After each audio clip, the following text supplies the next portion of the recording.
the 10 people who got pardoned, there were 3 of us who actually came to all these meetings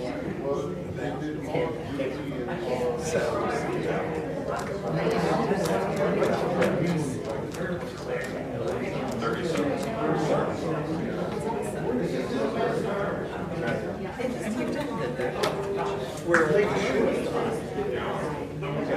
short and to present that case. That's where the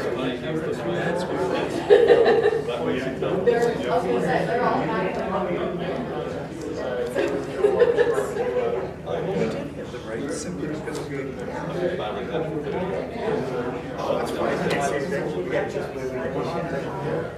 I'd like to say they get change. They might get more complex too. yeah.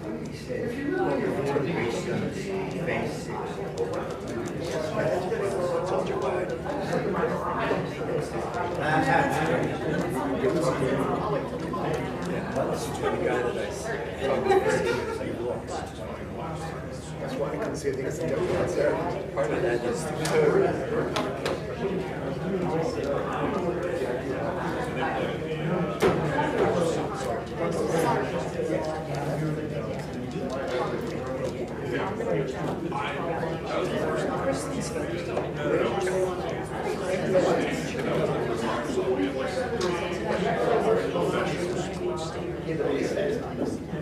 Maybe it's not fair.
Good evening, everybody. We're going to begin now. Welcome to the Board of Supervisors meeting for September 3rd, 2024.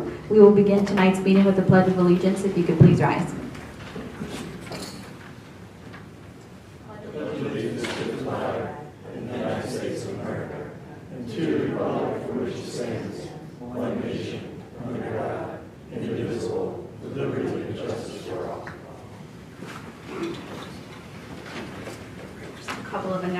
Before we begin, that this meeting may be audio and video recorded by third parties. We're also live streaming on our YouTube channel, and there's copies of the agenda at the back if anybody needs one. Before we move on to the public comment period tonight, we're going to have a discussion and possible approval of the conditional use decision and order for application number 3-2024 for the PA State System of Higher Education for Westchester University to install temporary modular housing at 814 South Matlack Street in the planned University Main Campus Overlay Zoning District, Class 2. Before the board this evening is the proposed conditional use decision order. The application proposes the installation of temporary modular housing This is currently at the site of the M1 parking lot for Westchester University. This property is located in the planned University main campus overlay zoning district, and the board adopted an amendment to the zoning ordinance in order to permit this use by conditional use through the adoption of ordinance number 4-2024 on April 2nd, 2024. The board held a hearing on the proposed application on July 24th, 2024. The proposed decision and order before the board this evening outlines 13 conditions of approval. And with that, I'm going to turn it over to our counsel, Mr. Ryan Jennings. Thank you, Madam Chair, and good evening. I will now read from the board's proposed order, which will be voted on here momentarily. I will read only a portion thereof. And now, this third day of September 2024, the Board of Supervisors of West Goshen Township hereby grants conditional use approval to applicant Westchester University of Pennsylvania, subject to strict compliance with this opinion and order, including all conditions contained therein. There are actually 15 conditions of approval, and I need to read through those now. Condition 1 would be that the applicant's proposed installation and use of the temporary housing shall be substantially in accordance with all evidence, testimony, and exhibits presented at the hearing, and in conformity with the findings of fact set forth herein above, except as may be specifically modified by the conditions set forth below. Number 2, applicant's proposed installation and use of the temporary housing shall comply with all applicable federal, state, county, and local laws, regulations, and ordinances. Additionally, applicant shall secure all governmental approvals and permits necessary for the proposed installation and use prior to the use and occupancy of the temporary housing. Condition 3, applicant shall comply with all review comments and recommendations, including but not limited to those to be provided by the fire chief of the Westchester Fire Company. Number 4, applicant shall maintain and apply existing university standards, plans, policies, practices, and security measures, including patrols, for the temporary housing, just the same as it applies to its other on-campus residence halls.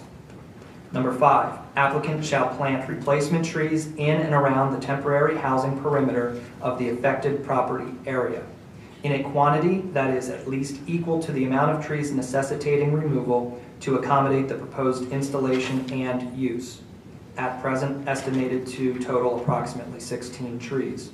The township, through its engineer, shall have ultimate discretion to determine the number, species, and placement of the replacement trees, following consultation and coordination with the applicant's professional consultants. Number 6, all areas affected by the proposed use and installation of the temporary housing shall be returned to their original condition, including all parking lot islands and vegetation, immediately after the permitted use of the temporary housing expires. Number 7, the university's Uptown Loop shuttle shall be maintained, and the proposed late-night shuttle shall be implemented to accommodate and serve the temporary housing, as detailed within applicant's representative's testimony, and as set forth in Exhibits A3J and A3K. Additionally, the late-night shuttle shall run until 2:30 a.m. and not 2 a.m. on the days it is in service. Furthermore, the university shall receive additional township input and consequently reconsider the late-night shuttle's route if deemed warranted. Condition 8 would be that the applicant shall actively collaborate with the township on vehicular parking allocations and designations as it pertains to parking for those university students to be served by the temporary housing.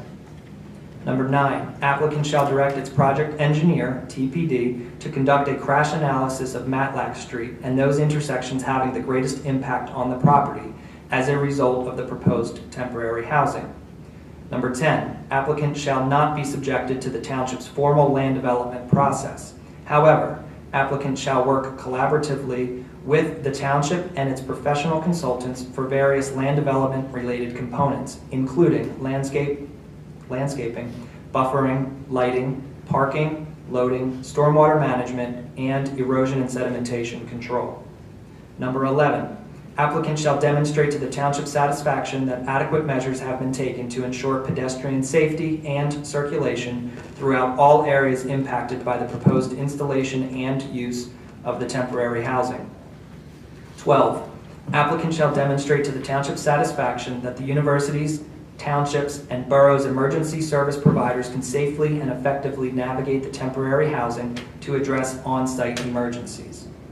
Number 13, the applicant, including any and all successors and assigns in interest, shall be strictly bound by all of the representations, warranties, and commitments made by or on behalf of the applicant in the testimony, plans, and other exhibits introduced into the hearing record, and all of the foregoing conditions of application approval. 14, the temporary housing shall be limited to a 5-year period, commencing on the date of student occupancy of the first student room in a modular unit.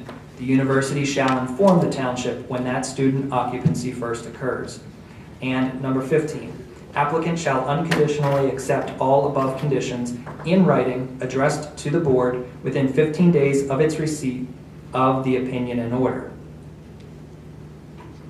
That in essence concludes the 15 conditions of approval.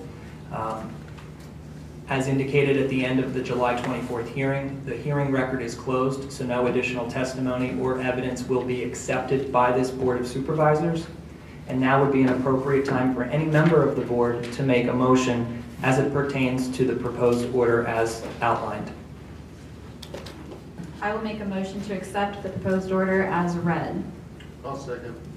Thank you, Mr. Wolfen. Before we vote on this, we want to take the opportunity to open this up for public comment. So if anybody would like to make a public comment on this motion, you're welcome to do that now. Yes.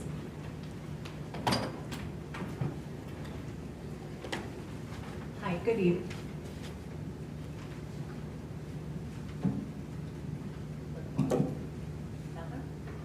It was on. Okay, try that again. Margie Swart, just a couple questions. I haven't really been following this too closely, but I'm just curious, how are the sewer rates going to work?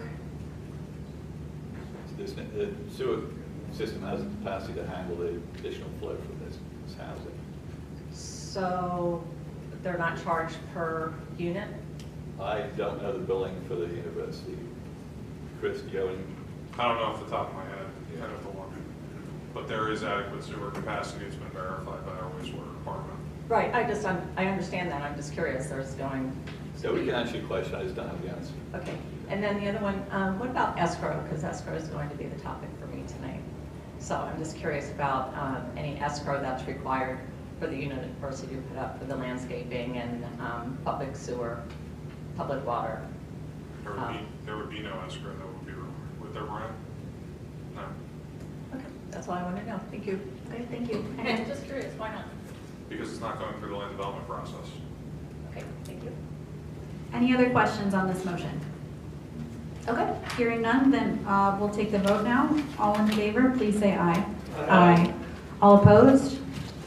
Hearing none, the motion carries 5-0. The motion carries Oh, excuse me. 4-0. Vice Chair Tina Marie Smith was absent for the July 24th hearing. As the opinion does specify, Ms. Smith did review the recording and did participate in the board's deliberation process. She was present for that meeting. She would have, as the decision indicates, voted favorably for the application. But officially it is a unanimous 4-0 vote with Ms. Smith abstaining from that vote. Thank you, Mr. Grimes. Okay. So now we'll move on to item number 4, which is public comment. If there's anybody in the audience tonight that would like to make a public comment about anything that is not on tonight's agenda, now is your time to do that. Is there any public comment? Yes, Ms. Swart.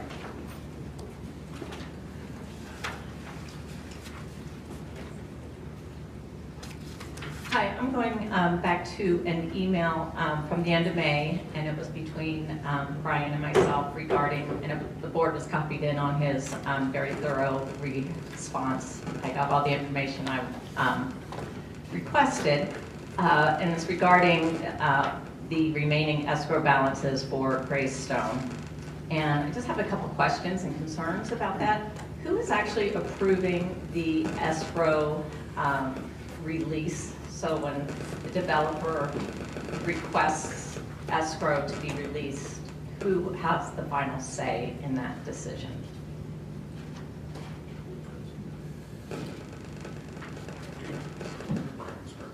The township policy has been that the escrow is reviewed by the engineer. So all previous escrow releases for Greystone were approved by Rick Craig. Okay. Is he still on board? Rick is still retained as a consultant, yes. Okay, so he's still approving those releases? There hasn't been a release released to the developer since December of 2022. Okay.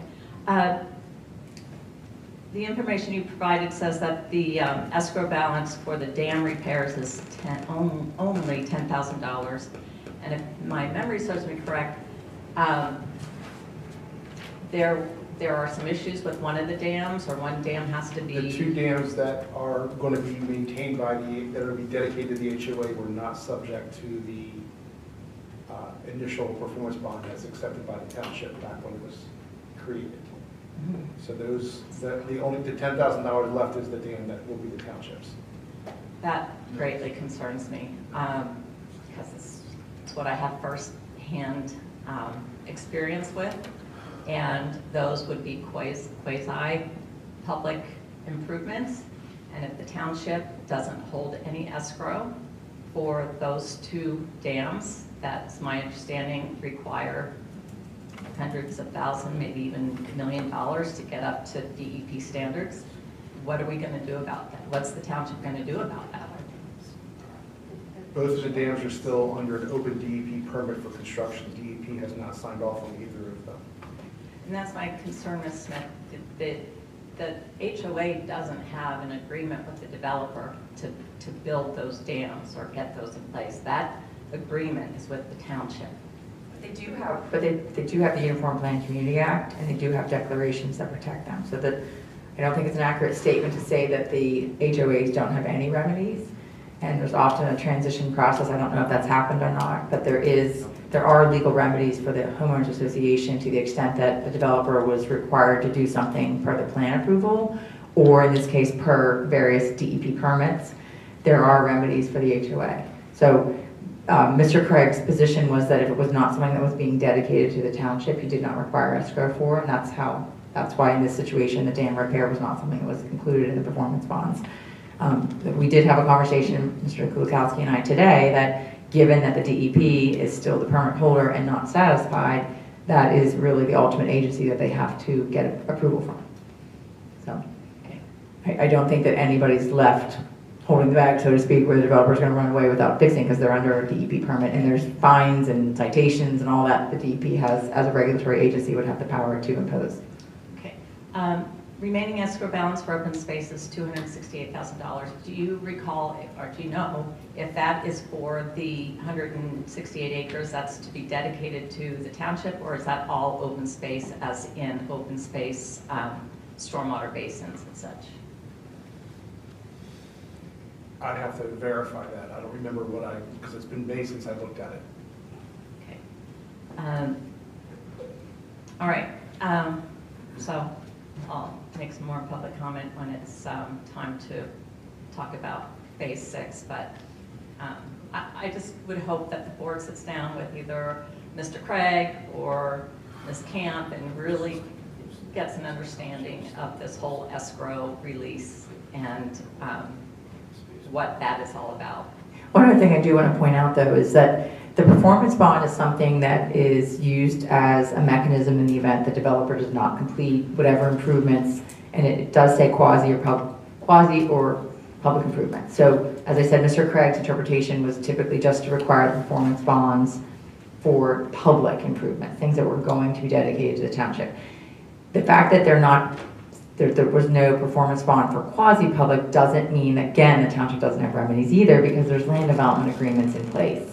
And those land development agreements and financial security agreements require the developer to build the plan per the specifications on the plan, for all the approvals that were granted. So to the extent that, again, it's DEP permit in this case, but if Mr. Kulikowski finds that and I think at one point in time, Carroll Engineering did inspect the dam and said that the dam had been built for the plan. But if there was a subsequent to that, some new development, and that there's still a land development agreement, which is a contract between the developer and the township to build the plan per the requirements that are shown on the plan, which incorporates all the provisions in the township's ordinances. So I don't want the board to think that just because there wasn't a performance security for the dam, that there's not some contractual remedy the township would have if for chance the developer said, we don't really care that the dam's not built per plan, or we don't care if the EP says we're not done, that kind of thing. You still have contractual rights against the developer that they have to build everything the way the plan contemplated.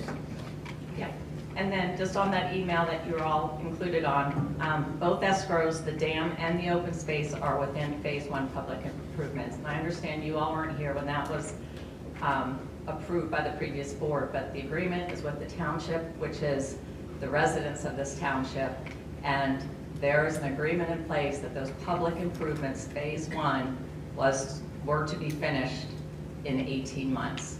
And if you look on all the public offering statements for the bond, estimated completion date is September of 2020. Give them a year, give them 2, understand things run over, it takes a little longer. But we're looking at 4 years later than what the developer promised us, and we still don't have the $1 million that they promised us as well. And I'm just still, as I've mentioned numerous times over the years, continue to be concerned about that, and I hope you take this information into consideration before you approve phase 6. Thank you. Thank you for your comment. Any other public comments tonight? No? Okay. So we move ahead to item number 5, which is the discussion and possible approval of a settlement agreement in the matter of Parkway 929 South High Street LLC at all the Board of Supervisors of West Goshen Township. So we're here tonight, and I know that this was posted publicly on our website on Friday. We're here tonight to discuss a settlement agreement that the board has been negotiating with the owner of the Parkway Shopping Center regarding the Wawa application. I'm going to turn it over to our solicitor to go through the settlement agreement and some of the conditions. So just to put the procedural background, the board held a series of conditional use hearings, and at the conclusion of those hearings voted to deny the application, the conditional use application.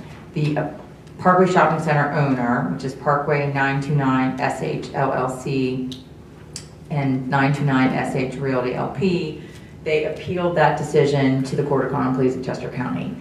They then also filed a second conditional use application. So they agreed to put the second conditional use application on hold pending the appeal and then ultimately conversations concerning a settlement agreement. The board took it under advisement and determined that there's always, as with any appeal, there's a likelihood that the court would overturn the order denying it. And they took that in consideration given a lot of the testimony that was presented by even the township witnesses. So there are conditional use criteria in the ordinance that an applicant must demonstrate compliance with, and a lot of the township consultants that reviewed the conditional use application and plans, their correspondence, their consultant reviews, confirmed and agreed that the applicant met those burdens. So I think given that, the board felt that there was a likely chance that the court would overturn their decision denying the use, and then if that were to happen, the board would be stuck with the plan as it was presented with no conditions attached. The board did not feel that that was a good resolution for anybody. There were a lot of concerns about the circulation patterns coming into the shopping center, within the shopping center itself, coming into the Wawa, getting to the back of the shopping center, the way traffic coming out of the McDonald's would be. I think if anybody that came to those hearings, they heard the board's concerns about how the original plan was laid out. The board, again, took a lot of time and effort to think about, what is the best case here in terms of if a development gets approved, do we take the chance that the court says, yeah, you have the plan that you presented, or do we take part in the process? So the board, with help with their consultants, with help from a different traffic engineer, Brian Kulikowski and myself and Shelby, took a lot of time working with the developer and coming up with a plan that they felt met a lot of their concerns during the hearing. So the revised settlement plan is a different building. It's further away from Route 202, further away from High Street. It has better circulation patterns. There's more defined curbing, turning out of all of the different components of the shopping center. The parking spaces are a little bit different. So the settlement plan is something that the board felt more comfortable that they get to decide how that shopping center gets redeveloped with a Wawa. And the only way to go about doing that really was through this settlement agreement. The other advantage of doing the settlement agreement is there's some things in here that the codes would not require the developer to do. And in the settlement negotiations, they're able to demand of the developer that certain things occur through this process. And some of those things are, one of the biggest concerns the board had was the fact that the shopping center today does not have stormwater management. And the rear of the shopping center, which was not something that they were proposing to disturb, was not going to be part of the limit of disturbance when you apply the stormwater management ordinance. So one of the settlement conditions is that the developer will have to oversize the stormwater management that would account for the Wawa to handle impervious cover that's already on the site in the rear of the shopping center. So that's additional stormwater management than the code would otherwise require. One of the things that the board wanted at the conditional use hearing was a traffic light reader for purposes of police protection. And in this settlement agreement, the applicant is required to install that as well as make a contribution to the township for the ongoing maintenance of that traffic light reader. So what the settlement agreement does is it approves a revised settlement plan, and that is attached to this as Exhibit A. It also approves the architectural design of the buildings, which is attached as an exhibit. It approves the signage. There were some interpretations that the zoning officer and the applicant's land development engineer went over as far as the signage for the site. So this settlement plan approves what signage Wawa is hoping to put at the property. Let's see, some of the safety measures that they testified to that again would be over and above what the code would require. They're going to be required to implement those safety measures as far as the installation of the subsurface fuel tanks, as well as refueling those tanks.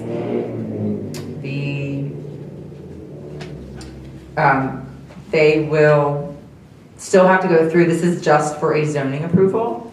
This does not grant them land development approval. So provided that what they'll do, if the board votes to approve this, they'll take the settlement plan as the basis for what then gets filed as far as preliminary subdivision land development plan. That plan will go through the ordinary process that any subdivision land development plan does. The Planning Commission will have an opportunity to comment on that. There's some additional bufferings that are required along High Street. That's also incorporated into the terminology that they're required to do. They have to further supplement the proposed landscaping along South High Street frontage to more effectively buffer the Wawa convenience store from the residents on South High Street. So that's another thing that the board is demanding that they do as part of the settlement. They're also requiring them to install conduits necessary to permit 4 electric vehicle charging stations capable of servicing 8 parking spaces. They're limiting the delivery to the rear of the shopping center. It can only be by the smaller SU-30 box trucks. Any deliveries by tractor trailers has to occur in the front of the shopping center. Let's see. I talked about the preliminary approval. We talked about the additional stormwater management. One other thing that, as far as water quality is concerned, they will be required to install what's called a snout on one of the existing inlets in the rear part of the parking lot, and that will help improve stormwater quality as it's being discharged into the rear of the parking lot. One of the things that the board was concerned about is the applicant will need to go to PennDOT to get a highway occupancy permit, and the township intends to be an active participant in that process. And this agreement indicates that they must notify the township and invite the township to attend all the meetings with PennDOT. So the township intends to hire Chris Williams from Bowman Engineering, who's a very well-respected traffic engineer, and be able to advocate for the township's position with respect to the entire HOP process. So not only have them analyze, hopefully, the Route 202 off-ramp and how it impacts with the driveway, also the drainage improvements that are within the PennDOT right-of-way. Those will be things that Bowman Engineering and Brian Kulakowski can be an active part in those meetings. Talked about the license plate reader and the contribution towards that. The other thing, and this is pretty important, had the court overturned the denial, there would have been no requirement for any sort of post-development study. And one of the conditions requires that Wawa the developer, I should say, 6 months after opening of the store, developer has to conduct a post-development traffic impact assessment for the intersection to determine if some of the assumptions that they put into their traffic study really held true? And are the projected traffic, volume of traffic, is it really as they anticipated? And if it is not, and if the level of service at the intersection drops below what they had anticipated, then they need to come up with a plan basically to improve the level of service of that intersection. So that is something that the board views as over and above something that they would otherwise be required if they didn't enter the settlement agreement. So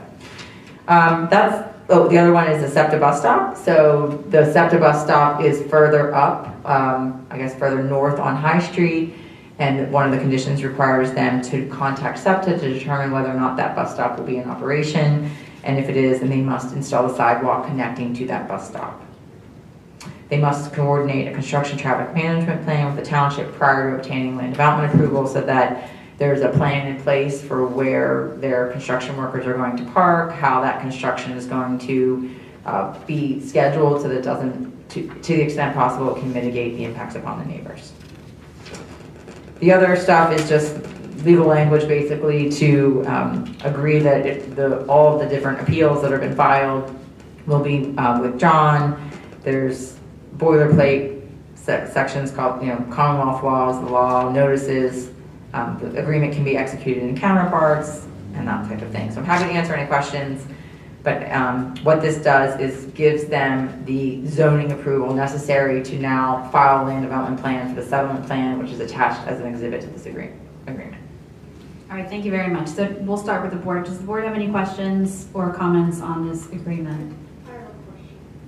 She We're started gonna start with the board first. One other thing that I forgot to mention is that the board, we did meet in executive session to review this, and the board members would like me to change one of the paragraphs in terms of the signage. There are signs that the applicant indicated in other iterations of the settlement plan. They had put a second wall sign on the back. The board was not willing to allow them to do that. They may or may not file a zoning application for that, and the board agreed if they want to go ahead and try to get relief for that sign, they can do that. The board will not oppose that. So the language of that particular section is the board will only agree not to oppose an application for the second wall sign. And that is something the Developers Council indicated that they would approve that amendment to this agreement. Okay, great. So then with that, does the board have any questions or comments on the settlement agreement as written with that suggested change, with that change? I do not. Just have a clarification. You mentioned the PennDOT highway occupancy permit process. Who has the ability to be able to attend those meetings where there will be discussion about any potential changes to High Street and the 202 off? John, I'm not totally certain, as Brian mentioned, that whether residents can actually attend the meetings, and we can look into that and definitely provide that information. I do know that resident comments can be incorporated. If anybody has comments or concerns, they should get those to Brian or to Chris Bayshore, and we can make sure that those comments are brought forth. If they allow the residents to attend, we will share that information and definitely invite anybody that's interested. So there'll be a follow-up then? Yes, for sure. But the board can attend also. The board, we have it in the agreement that a designee, I believe, of the township board as well as the township engineers can attend. Right. So we'll be hiring a traffic engineer to Yes. assist us in that process? Yes. Okay, thank you. So then you will have a chance to ask a question or make any comments that you like. We're going to make a motion first. So is there a board member willing to make a motion for the approval of the settlement agreement for 929 South High Street LLC as written? So moved. Okay, is there a second? Thank you. Okay, and with that, we will open it up for public comment or questions. Does anybody have a comment or a question they'd like to ask? Go ahead, ma'am, you were first. Thank you. I'm Julie Pritchard from 357 Spruce Avenue. And my question is for clarification mostly. Number one, did we or did we not go to court and make our case? No, We did not. we have not. Okay, so we opted at that time that our case was not strong enough, so we decided that we would be better off not appealing it. No, they appealed it. The developer filed an appeal in the court. They appealed to the court. Yes. And is that how we, that doesn't make any sense, that's how we ended up with the settlement agreement? agreement? Right, so it's their appeal, and they all, wanted the settlement agreement. yes, and the board, as with any appeal, weighed the risk of having the court overturn the denial. If the court overturned the board's decision, they would have had the use approved with 0 conditions. Okay. So the board weighed the risk and determined that there were benefits to be had for entering a settlement agreement that has conditions that would be over and above what a court would order. Okay, and then my last question is, but this settlement agreement has not been signed by a developer's representative. It has not, but it has been, they drafted it. So they presented it, and there were many iterations that we went back and forth. Because of the legal matter, the board was allowed to discuss this in what's called an executive session, and we've done that. Okay. And so this final version has been represented by the Developers Council that they would execute and sign it. Okay, now, and this is hypothetical, I don't even know if we can even talk about it. How long is this going to take, number one? And number two, where are the pumps going to be? Are they going to be right out in front or off to the side where you don't have to look at them? So when you say how long is this going to be, you mean before they would actually put a shovel in the I'm ground? going to have to look at them. Yeah, I would say 1.5 years, Brian, at the best, earliest, maybe longer. Hoping. Depending on when they complete their engineering and start submitting their permit process, they have to go through PennDOT, they have to go through the Conservation District, they have to go through the township, and then they have to go through L&I, and that, so it could be 1.5 years, 2 years till they get through the process to start And construction. will the board keep we residents informed of all of these steps as they're going along? Yes. Does that happen? Yeah, I mean, they'll go to planning commission meetings, those are public meetings, they have to come back to the board, and the board can keep you informed as much as they, want to do that, yeah.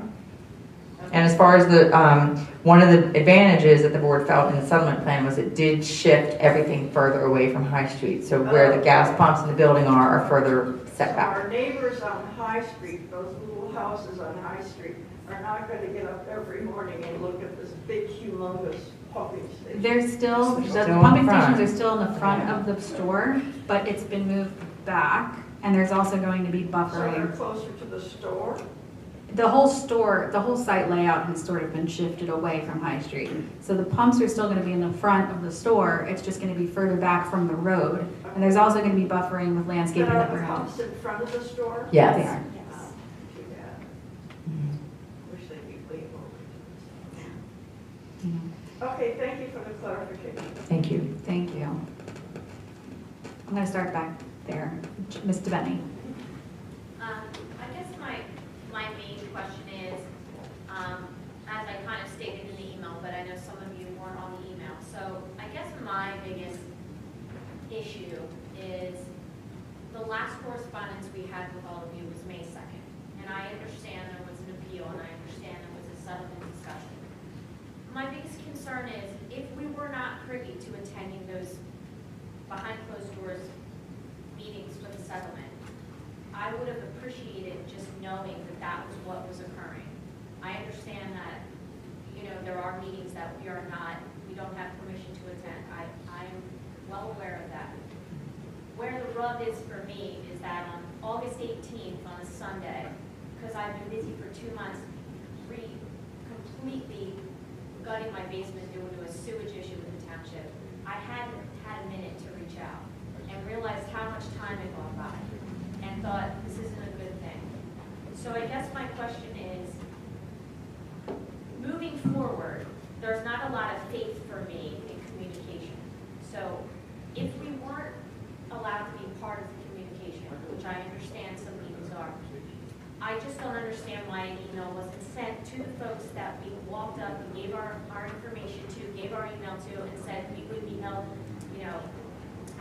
abreast of any situation. You guys were in the loop. You're within 1,000 feet of whatever. That's my biggest issue. That's what I'm mostly upset about here. Is I feel completely like a bit blindsided. I'm not naive in knowing that they were going to appeal, but it just feels like we could have contributed to some of these things that you guys decided on if we had been given the opportunity. Maybe we weren't going to be given the opportunity. We weren't allowed to be a part of it. But then let know that. And then at least we know. And then maybe we get together as a community and we figure out like, holy crap, maybe we need to discuss this. But by the time we all found that out, and I'm sorry if I'm speaking for everyone, maybe they don't agree with me, but I know a lot of the neighbors do feel like, man, if we had known, this was pretty significant, what's happening today. And obviously, it sucks, but that's... I completely understand, Jill, your concern, and I did say this in the email to you, that it is always, and I mean this, it is always our intention to keep the residents informed whenever we can. I have never taken part in a settlement agreement in my entire life. Okay, I'm new to this as well as a board member. There were legal things involved that I didn't understand and still and I'm learning as I go along. As parties to this and the parts of going through negotiations for a settlement agreement, as the chair of this board, I did not feel comfortable crossing a line that would have legal ramifications. I will tell you that just speaking for myself. And I appreciate that, but you also have all these other folks behind you. You shouldn't take the brunt of this. You also have legal counsel for the township. So who we did consult, and we were following. And you didn't have to tell us. I'm not asking for details, like all the secrets of what to discuss. I would have just liked to have known that you guys were even having these meetings. Like legit, didn't even have a clue. And that's why I'm upset. I don't think that's true, Jill. I think that we are obligated and have announced all of our executive session meetings throughout the course of this process. We don't talk about what's discussed, but we will say we met an executive session to discuss the Wawa. We say that in public meetings. We're required to. I don't know. I didn't know of anyone that I've talked with in my community that was aware of any of that.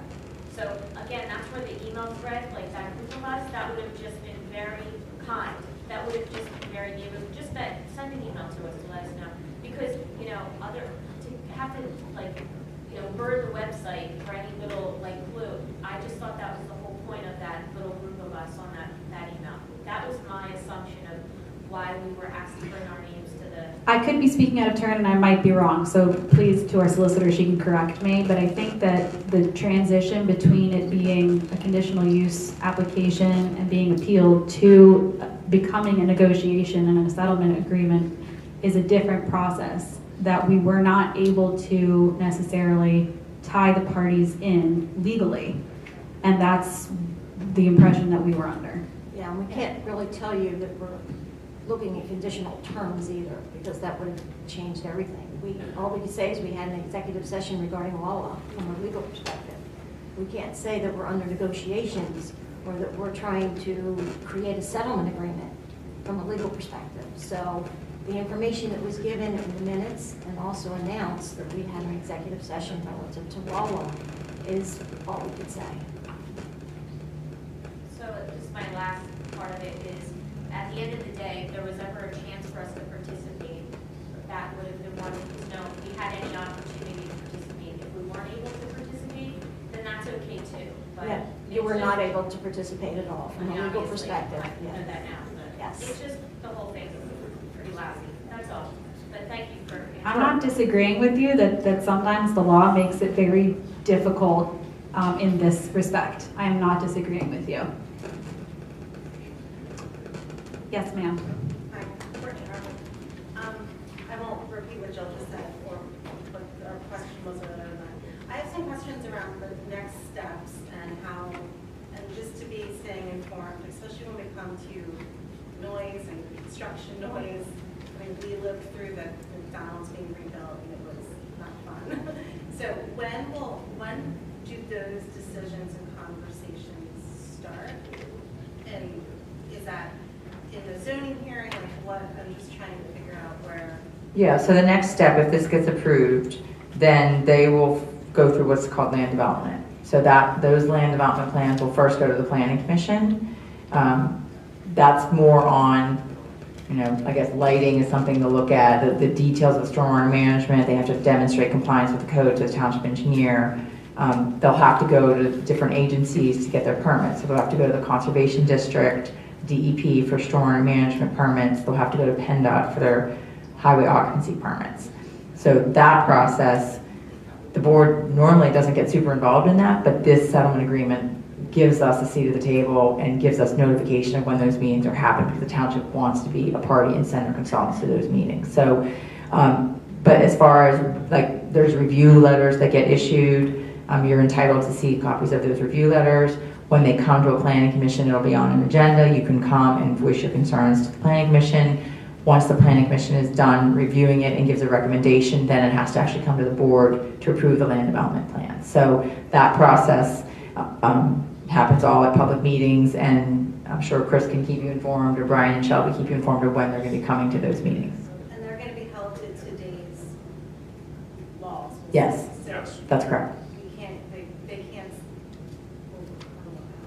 we'll change the law for them, but they're going to be held to what our zoning laws, noise, violation, all of that, So what they are today. the noise ordinance is a separate standalone ordinance outside of the zoning regulations, and they're subject to those criteria in our code. So they can't do, for example, our ordinance prohibits any kind of construction on Sundays or holidays, and holidays are all listed in there, so they can't do that. They can't operate outside of they can't do construction outside of the hours that are listed in there. So that's a separate standalone ordinance. And I would say that as part of the land development process, I mean, the code really dictates what's allowed, not allowed, but oftentimes the board asks developers, in light of concerns of the residents who are going to be impacted, to put additional conditions on. So I would encourage you to stay involved in the process, and if there are specific things, because you have the knowledge of what happened when McDonald's was being built and things that you were concerned about, bring that to the planning commission, bring that to the board, and they can see if, number one, does the code allow us to put that on as a condition, and if not, we can ask the developer if they would agree to something like that. So I think it's important. They don't always know necessarily the impact that the development will have. And how far away, if we had to put a time frame on, is land development? I mean, I think it'll take them a couple months to pull that all together, and then it goes through, what, probably a 6-month process before you're ready to put a letter and go to a planning commission, would you say? 6 months to a year, probably, until they get to the planning commission for their recommendation. But when they would submit to the planning commission, the process here at the township is they do come before the planning commission for their initial submission to answer questions about the project and also take feedback from the planning commission and any resident that wants to make any comments. That's the time to make feedback in the beginning before the review process starts. And that's before and after the traffic, or simultaneously? Sort of simultaneously, yeah. Because I think the traffic is the biggest, I won't speak for all my neighbors, but the traffic Yeah. safety issues we already have in that area are Yep. extremely concerning. I mean, just trying to get off East Roads Ave from left to right is, I mean, numerous accidents have happened, and now we're just going to increase that traffic coming off 282, which is Oregon Speedway. That's really my biggest concern. I hear you. And also part of land development, they have to go before the Chester County Planning Commission as well, don't they, Brian? Yes, the Chester County Planning Commission will review the plan as well. So they're going to have input as well. Okay, thanks for your comments. Yes, Dr. White? Sure.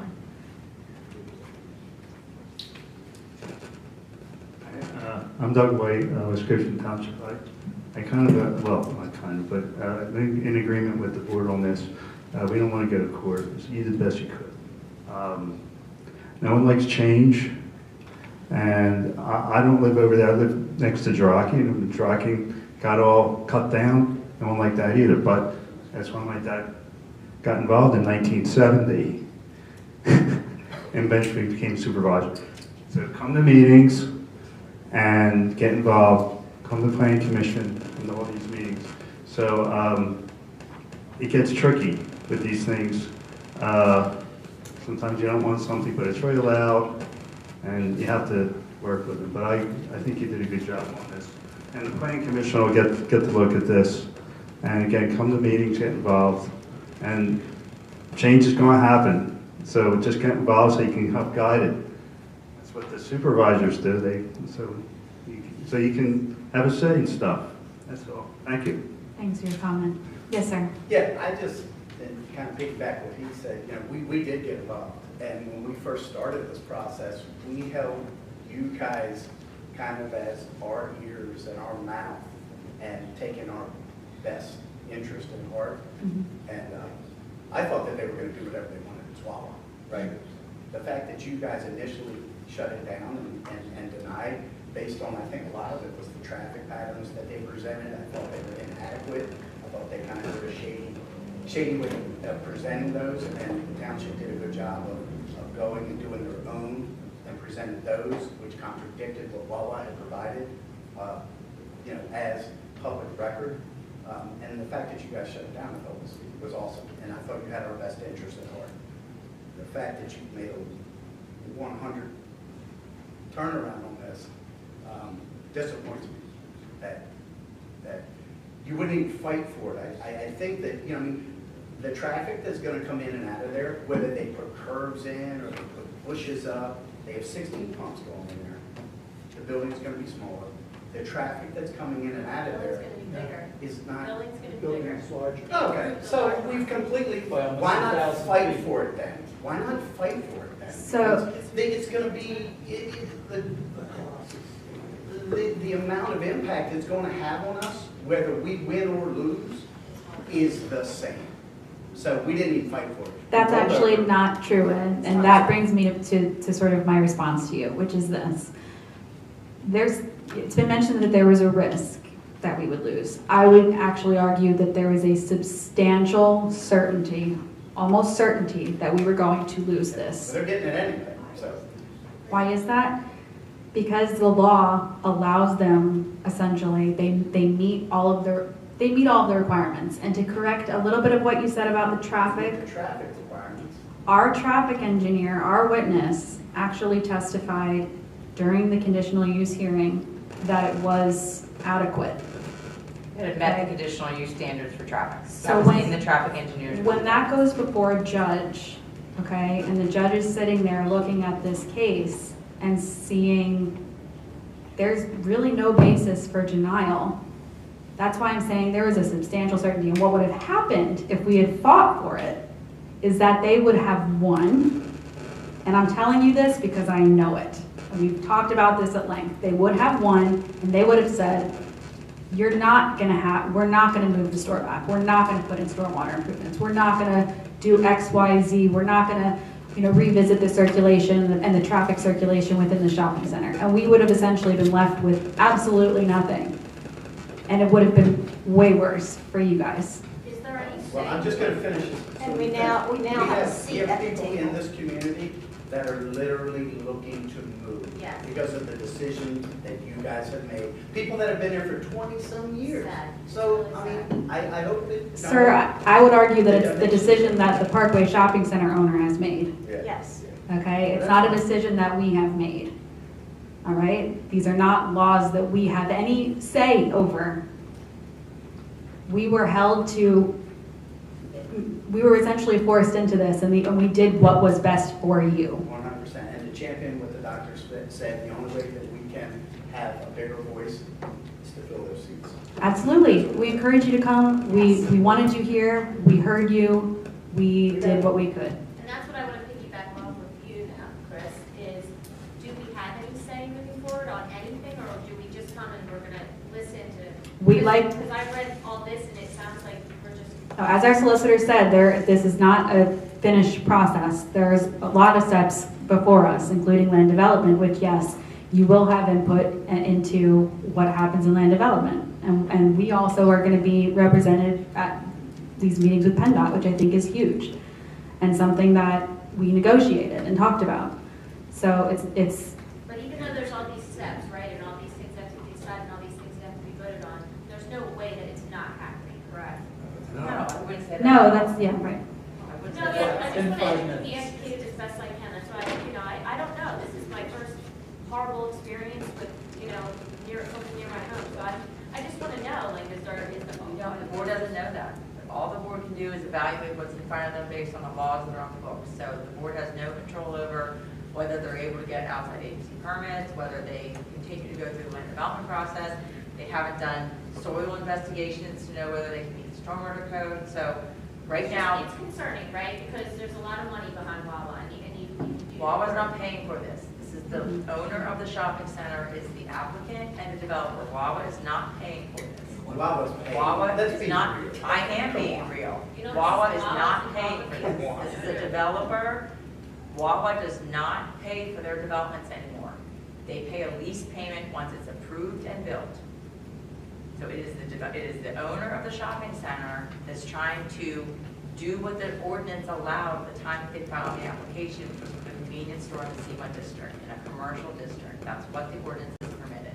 And there are conditional use standards that the board, again, with looking very carefully at the record, felt there was a very slim chance that the board was going to uphold a denial when the applicant, as well as the township's experts, testified that they met the criteria in the code. It's not just does the board want it. You heard what the board wanted. They didn't want it. They did the best effort they could to deny it, and then when an appeal was filed, and when a second application was filed, again, they could have started all over again, where they tried to correct things that the board wrote as deficiencies in the plan. So knowing they had the court potentially overturning the first one, as well as the applicant trying to take a second one through, the likelihood of them not getting an approval was as Ashley said, it was something the board didn't want to take the risk. We didn't want this either, as far as the traffic either. Motivation for drafting the settlement agreement. Because it avoids legal fees. It gives them the opportunity to go forward, and it's certainty. Both parties have certainty about what the development plan will look like going forward. So they were just it was their best option to shorten the process? No, I mean, it was something that both parties together, you don't ever want to flip a coin and have a court have to decide it. You have certainty in the process. You have certainty in what you're getting approved. So both parties stand to benefit by negotiating something that serves as the plan, the zoning approval going forward. We now have a say at the table of how the traffic can go and various other things, where we wouldn't have had that opportunity if we had not done this negotiation settlement. Yes, sir, back there. Thank you, Mary. I would hope initially, my initial statement is that you guys would put yourselves in our shoes as neighbors. And as far as the traffic guy not being here, the guy that did the study, I would invite, I live at 28 East Rhodes Avenue, and I cordially invite anyone on the board anytime to come to my house and watch the traffic on High as you attempt to make a left from Rhodes on the High. With that being said, it's dangerous at best, and it's going to be worse. And, you know, I have a 15-year-old granddaughter that I'm going to teach to drive next year. I imagine I have to tell her to make a right, and, you know, if I have to remain at that house, which is another consideration. But please put yourselves in the neighbor's shoes in any future negotiation, if you wouldn't mind. Please feel free to visit me anytime at 28 East Rhodes, and we can look at that intersection. I know you guys are busy as I am, but It's not a time issue, and I would happily go out there. If I were to go out there and say, oh my gosh, which I would say, what a terrible, intersection, and I can't believe the traffic, and it's dangerous, and I can't believe all this, and I could say that, and the law would say, no, it's not, because we have this traffic impact study, we have this traffic assessment, and you're wrong, and you're not a traffic expert, so it doesn't matter what I think, or any of us think. It doesn't matter. But why are we so powerless against a traffic study that is probably wrong? Because we're a municipality going up against, And your traffic engineer didn't say it was wrong. No. The township hired a traffic engineer who concluded that the applicant's traffic assessment was accurate based on the methodology. So that's the evidence that was going to be presented to the court. The other thing that people need to understand is additional traffic does not serve as a basis to stop development in Pennsylvania. But it was done during COVID. If I remember correctly, I'm going back months. It was right after COVID. It wasn't accurate. It couldn't have been. Ashley, could I have one? Please? yes. Thank you. So my neighbors across the street on roads. I heard some conditions that were probably going to be beneficial. But what I didn't hear is any additional barriers for those folks whose backyards are directly impacted. I'm across the street. I'm ready to most likely get slammed with the Exxon thing, but Shelby and Brian know that I talked to them about that. That being said, maybe some additional barriers for people like Chris and the neighbors on that side, so they don't have to see this colossus. I mean, we're a little spoiled, I'll admit. We moved into this very quiet, family-oriented neighborhood, and it's going to switch immensely in the next 2 years at most. You know, I have the Exxon next door to me that wants to come out. Different story, I understand, I'm off topic. But with this Wawa thing, getting in and out of Parkway, even when there's only 5 shops there, it's a bizarre pattern and not very safe. I just hope you keep our interests primarily at heart, and I assume you do. And like I said, just to reiterate, if anybody ever wants to come to the corner and meet me at East Roads and High, and During peak hours. I can't argue with what the traffic guy said. I know what I know, he knows what he knows, but it's tough at best there. Bye, thank you for You know, and Well, and you said it best, right? We can't argue with what the traffic guy says, no matter what any one of us personally thinks. The law is the law. You might have more access to his ear than I would have access.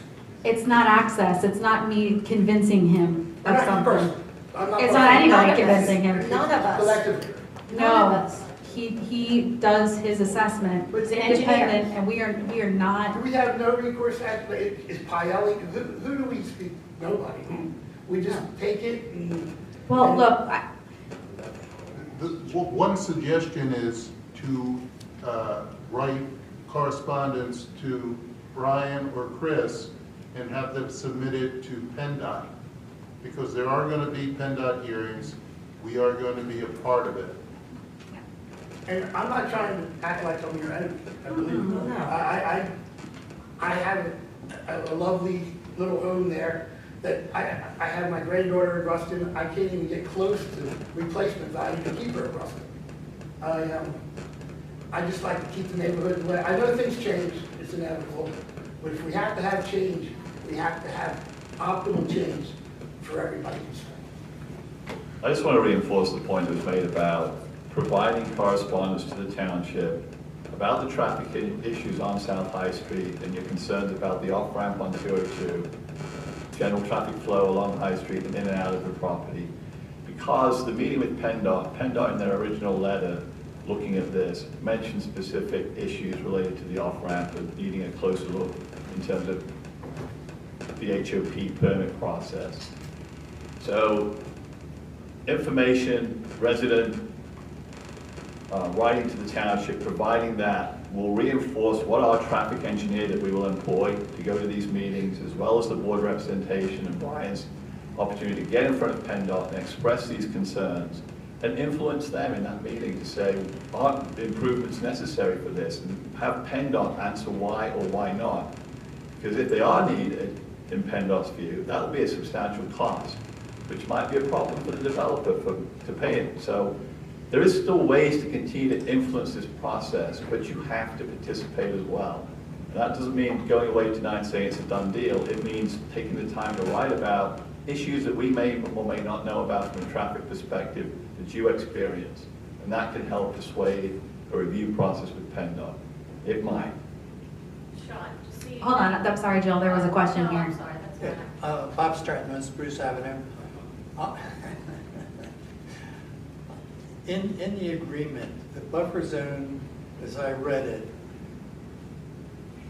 has to be low enough, according to the agreement, that people can see the pumps as they drive by.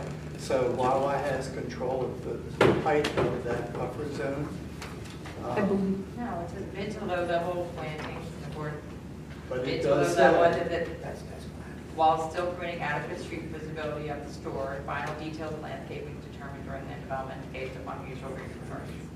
So it's still something that detail hasn't been presented or anything.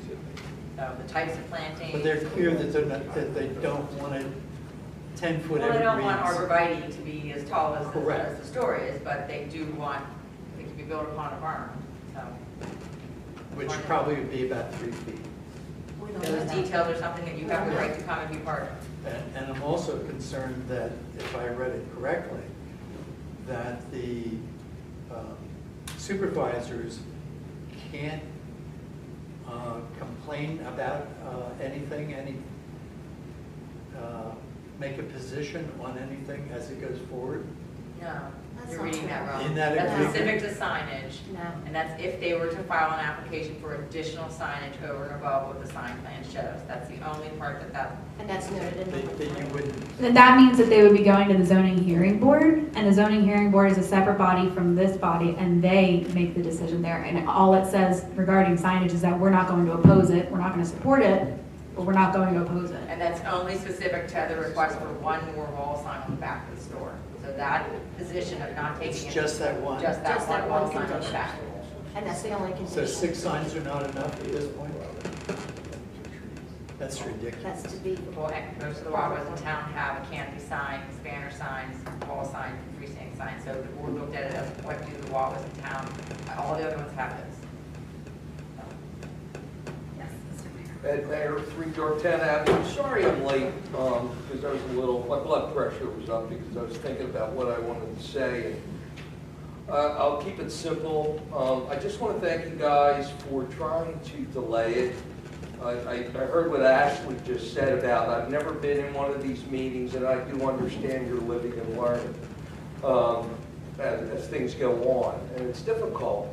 And it's difficult for citizens too, because we don't understand everything. But I want clarification on the agreement. Is that just strictly for zoning? Because we're talking about the license plate reader, and that to me does not fall into zoning, does it?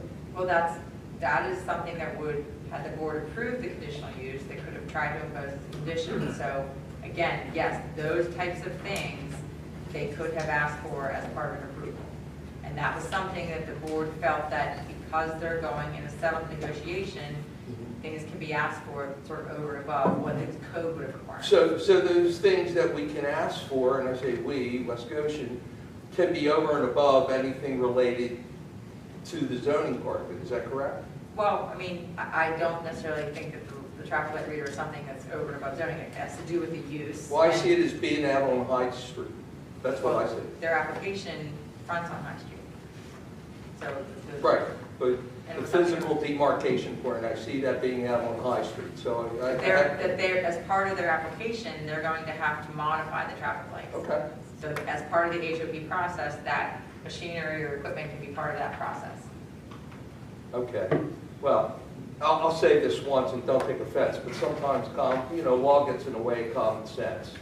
And sometimes the laws aren't right. They're old and inadequate, all right? And we can all do a better job. And, we have a right to ourselves and to the community, especially with the ordinances. I looked at the ordinances last night, and I'm like, mother of God, there are so many ordinances, right? And I come from a background of documentation, and that documentation being in the telecom world, where we had to have our T's crossed, our I's dotted, but we had to know when a document was born and what rev it was. And I'll be honest with you, looking at the ordinances, I couldn't tell you which is the oldest one, which is the newest one, and the last thing you want to find out, which I think occurred here, and I'm not blaming anybody, but it's just we all can do a better job, is that, wow, this ordinance is out of date, and maybe we need to change it. And so moving forward, and it's a monumental job, I think we just got to think about things like that. Regarding the document itself, the agreement, is that a living document, or is that a final document that cannot be amended later on? Is that correct? If the board votes to approve it tonight, this is what was represented that the developer would sign, and this is what get presented to the court to resolve the appeal. Okay. So, I was thinking about what has transpired, traffic's one thing, but infrastructure. We're going to go into the Parkway Shopping Center. We're going to build a new Wawa. We're going to dig in the ground that has infrastructure that's pretty old, some of the oldest in West Goshen probably. We've already had a sewage backup on Yorktown Avenue, and I'm concerned about utilities, i.e., for instance, public water. Where does that run? How is that going to be impacted for the neighborhood based on what they're doing over there construction-wise? And what happens if there's an accident? Who's got skin in the game in that who's going to be responsible and accountable for it? I don't want what happened a couple of months ago with the sewer that says, go to your insurance company. You know what?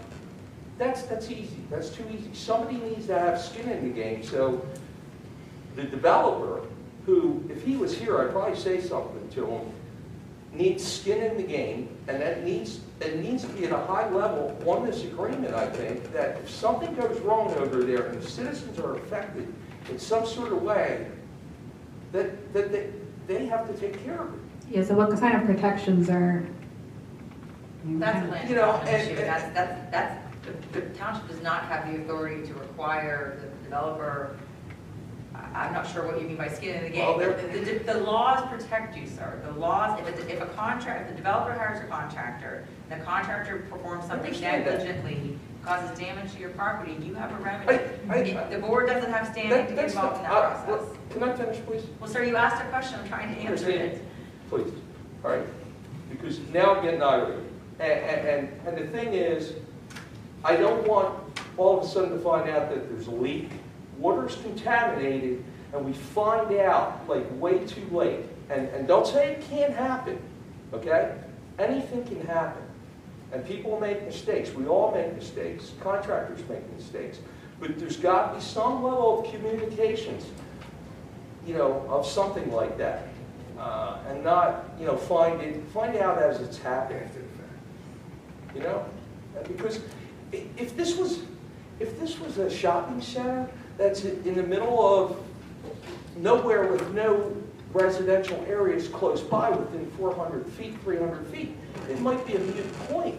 But we're talking about a neighborhood that's, one, old, and we know the infrastructure is old under there, okay? You guys know that too. And other people know that the Parkway Shopping Center early on also had issues with their general construction, with floors sagging. There's a lot of unknowns underneath there. And there's people sitting here that witnessed that. And I'm doing the what if, and because we don't want to have to address it and run around in circles when it happens. We need some sort of protection on that. And if you could put that in there and take that into consideration, that would be great.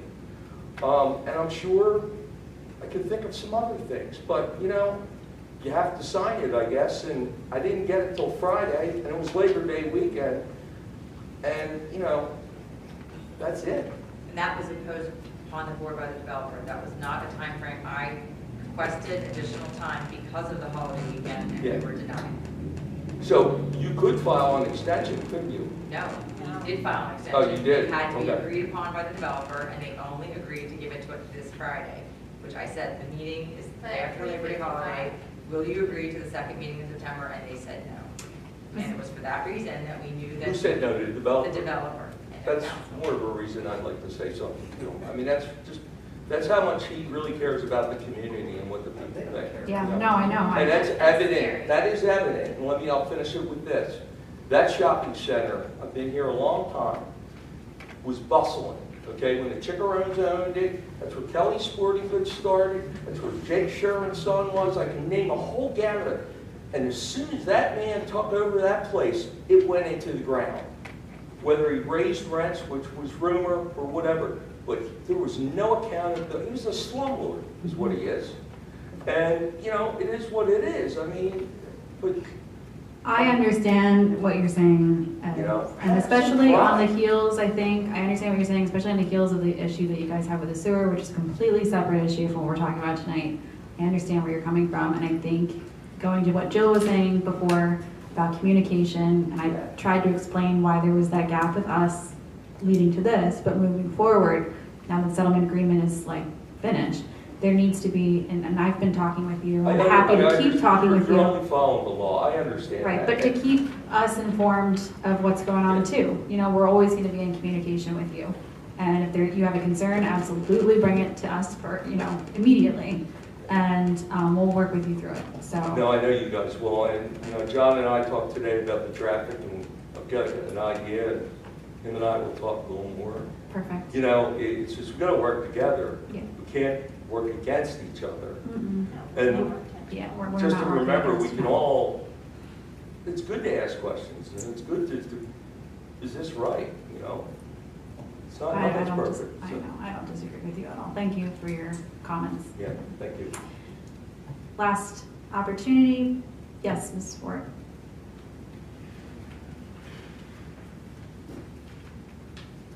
I just have a couple concerns, questions.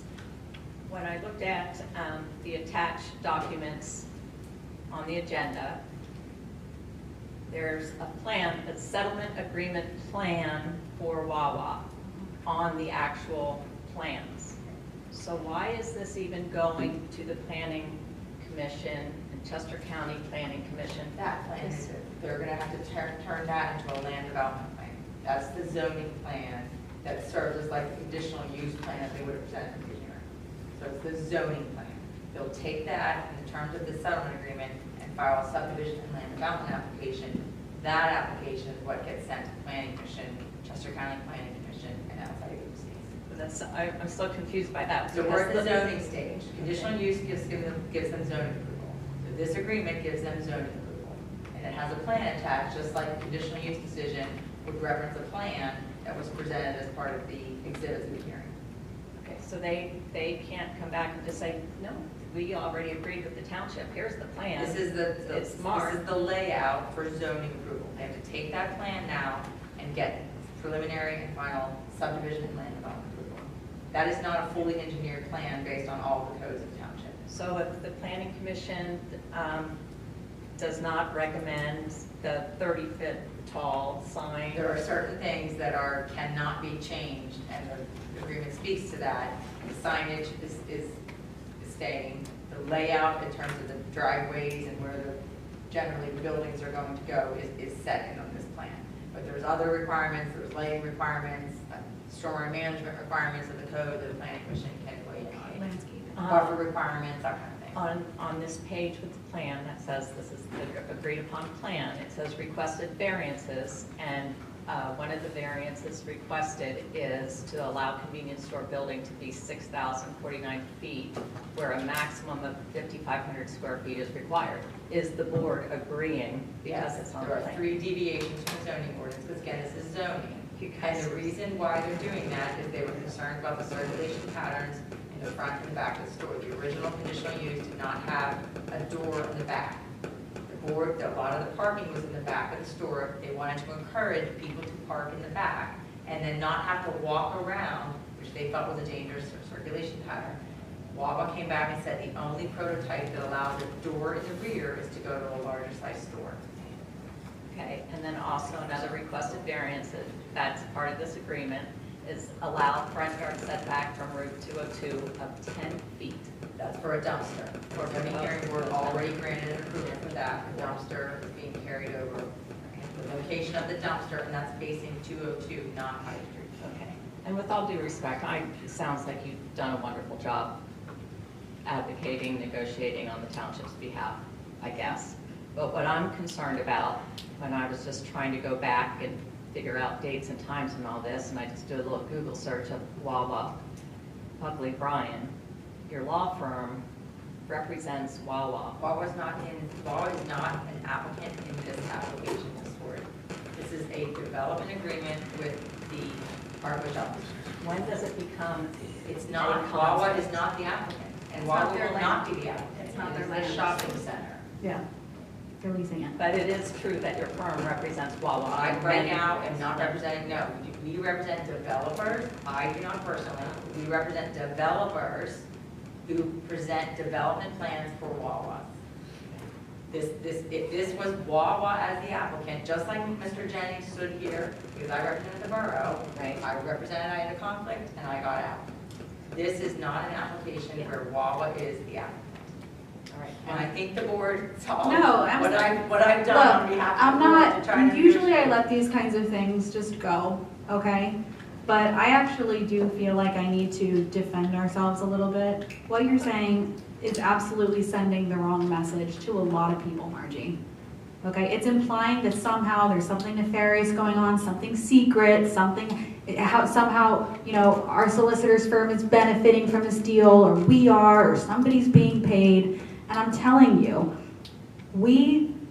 none of it's true. Okay, none of that is true. No one's benefiting anything here.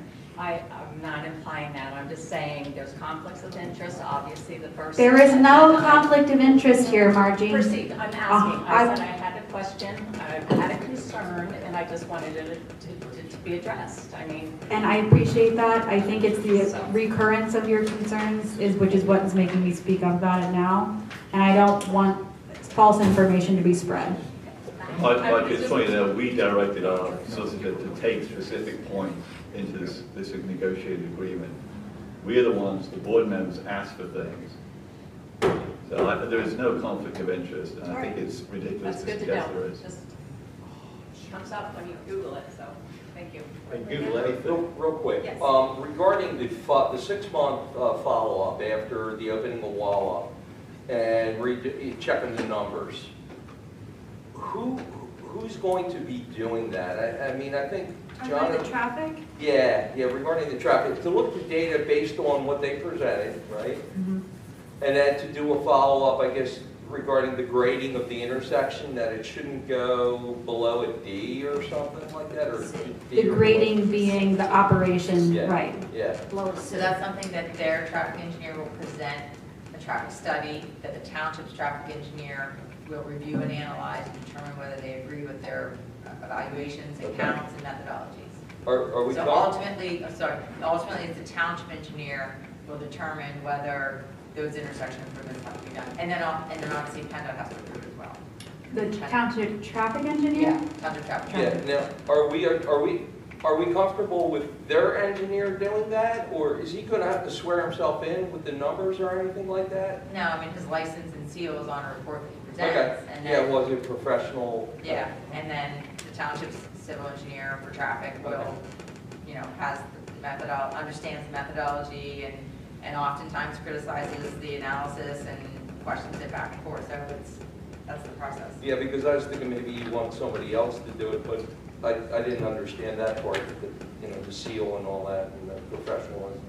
Yeah, and the point of it is that if they come up with an analysis that says it's not up to the level of service that it should be, which we said is level D, then they're going to have to make some changes. That's going to have to be part of the HOP permit they get from PennDOT. Thank you. Following up on that, if there is remediation required, is there going to be another 6 months period where you look at it again to see if that worked? No, I don't think so. So if it doesn't work, then it's on somebody else to fix it, or it's just bad? The goal is that as part of that analysis, if the intersection levels of surface drop below that, what they anticipate, they have to come up with a solution. PennDOT, the township traffic engineer has to agree that that solution should fix it, and then PennDOT has to agree as well and permit that. Well, I understand that, but what happens if it At gets that point, worse yeah. after that? Well, Thank you for coming. you can't hold them forever and ever to what happens on the Just roads, ask. because there may be other developments. So one time. Okay, it's about Yeah. Okay.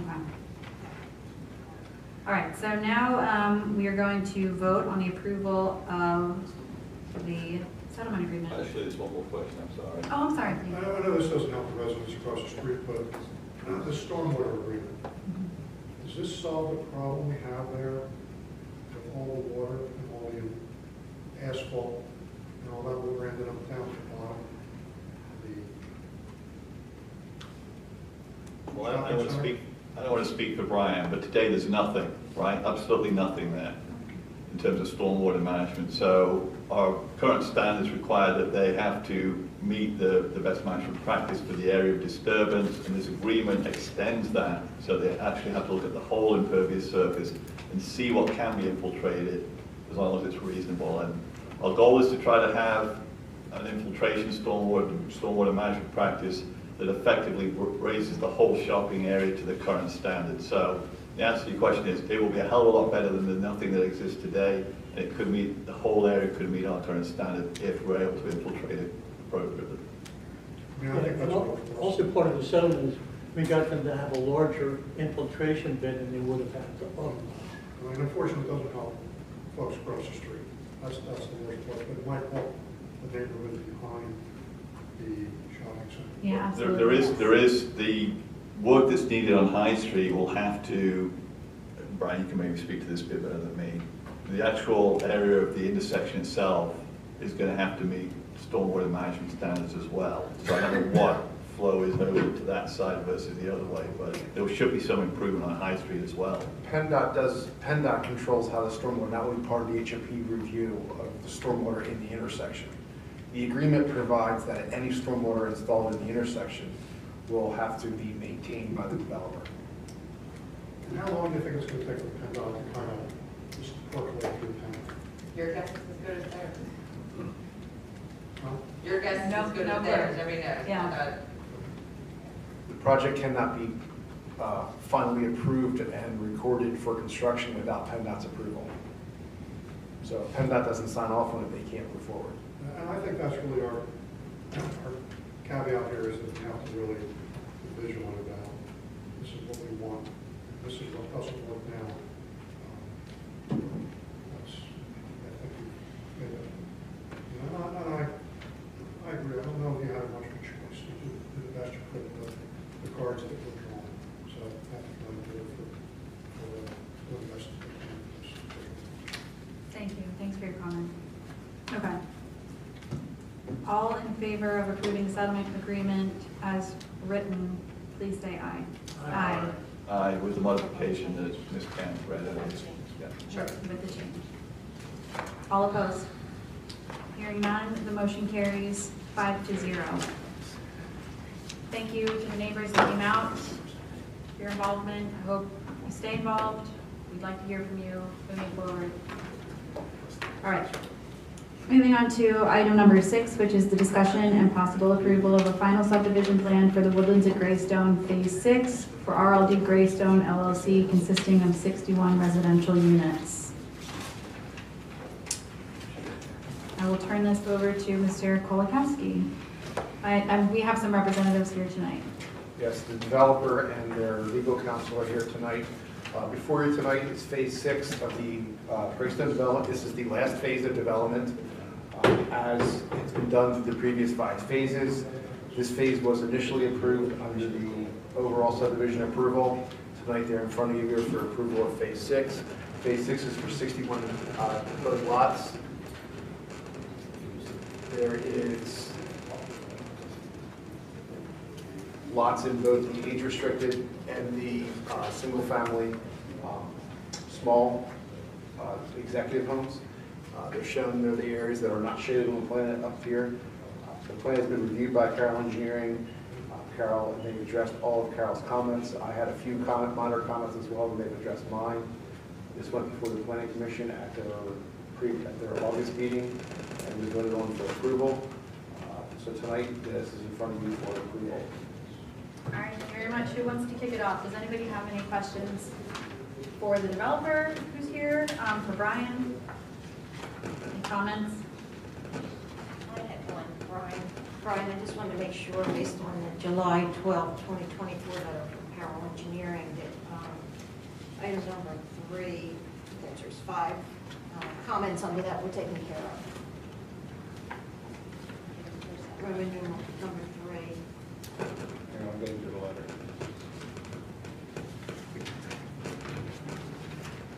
There was a subsequent letter from Carroll Engineering dated August 1st indicating that all outstanding comments from the July letter were addressed.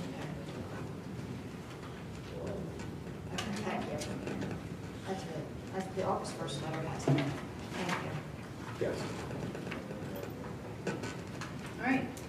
If there's no other questions or comments, is someone willing to make a motion to approve the final subdivision plan for Greystone Phase 6? I'll second that. All right, thanks very much. Does anybody have any questions or comments on this motion? I just have a question. Maybe you can answer a little bit. What's your expected date of completion for Phase 6? When completion of Phase 6?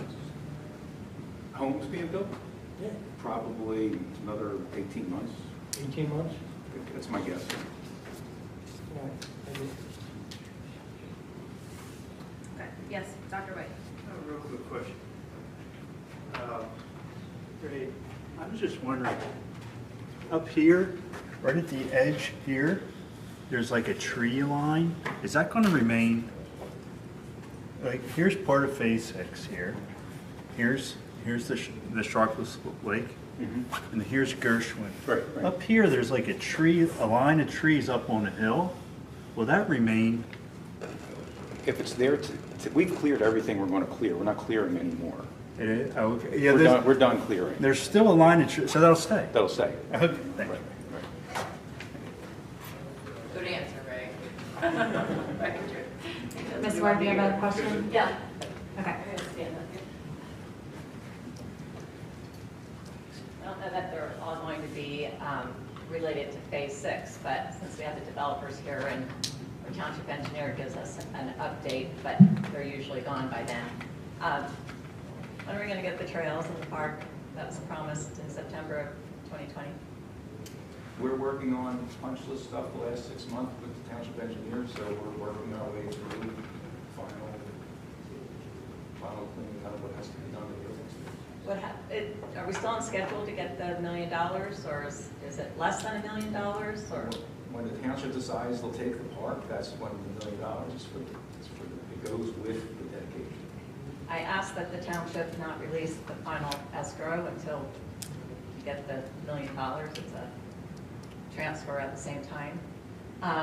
Originally, when this plan was approved, Phase 6 also included what was the lot that was to include the clubhouse. So is that lot just taken out of Phase 6 now that the clubhouse moved across the street? Yeah, the developer doesn't own that lot. The drawing family still owns that lot. It won't be a clubhouse. It won't be anything, because the clubhouse is in a different location. If you remember in Phase 1, we lost, I forget how many lots to put the clubhouse on the other side, and we didn't ask for those lots to come back. So the clubhouse is in a different location. That land is never going to, it's just going to remain with the drawing family. The developer will never buy it. So by approving Phase 6 tonight, which looks like it's going to happen, what does that allow you to, what does that give you? What does that allow It's you just to do? recording the lots for Phase 6, right? So as the development has progressed in the courthouse, we record the lots as we go forward. So this is the land development plan has already been approved. We're just recording lots. So this is just a recording of the next 6 lots. They can't sell a house on any of the lots in Phase 6 without recording the plans. So this is the mechanism to create those lots at the courthouse that allows those lots to be sold to a potential buyer and the houses to be built. If this wasn't recorded, those Phase 6 houses could not be built. Because the lots wouldn't be created. The lots won't be created. In Phase 6, infrastructure's already been put in? It's Sewer? currently being put in. It's not all the way in yet. Is there an escrow amount required for this Phase 6? Yes. Doesn't that usually go in? And that's what was reviewed by Carol and Brian, yes. And how much is that for? It's 1.816110 plus 1.194337. So whatever the sum of those two are, $3.5 million. Procedurally, going forward, I just ask the board to look into whether or not it should be the board that is also approving the escrow amounts. I just know when I compare meeting minutes with other townships or municipalities, usually the commissioners or the supervisors or whomever it is ultimately gives the final stamp. Sure, it's a recommendation from the township engineer, but I think it would behoove the board to know in the process and be the final authority on that. You had mentioned maybe 18 months for the homes to be completed, but you don't represent. No, I don't. Right, you're not the home builder. We're not the home builder. Developer. Okay. So I know the township stance, when you haven't been here, but they've discussed that previously they weren't interested in taking dedication of the trail system until the development was complete, and that includes all the roads, stormwater, all the silt fences come down, all the grading's been inspected, so on and so forth. So is the board contending if it's going to be another year and a half, then the final paving and everything else? Are we looking at another 2.5, 3 years? Is that what the decision is, the board?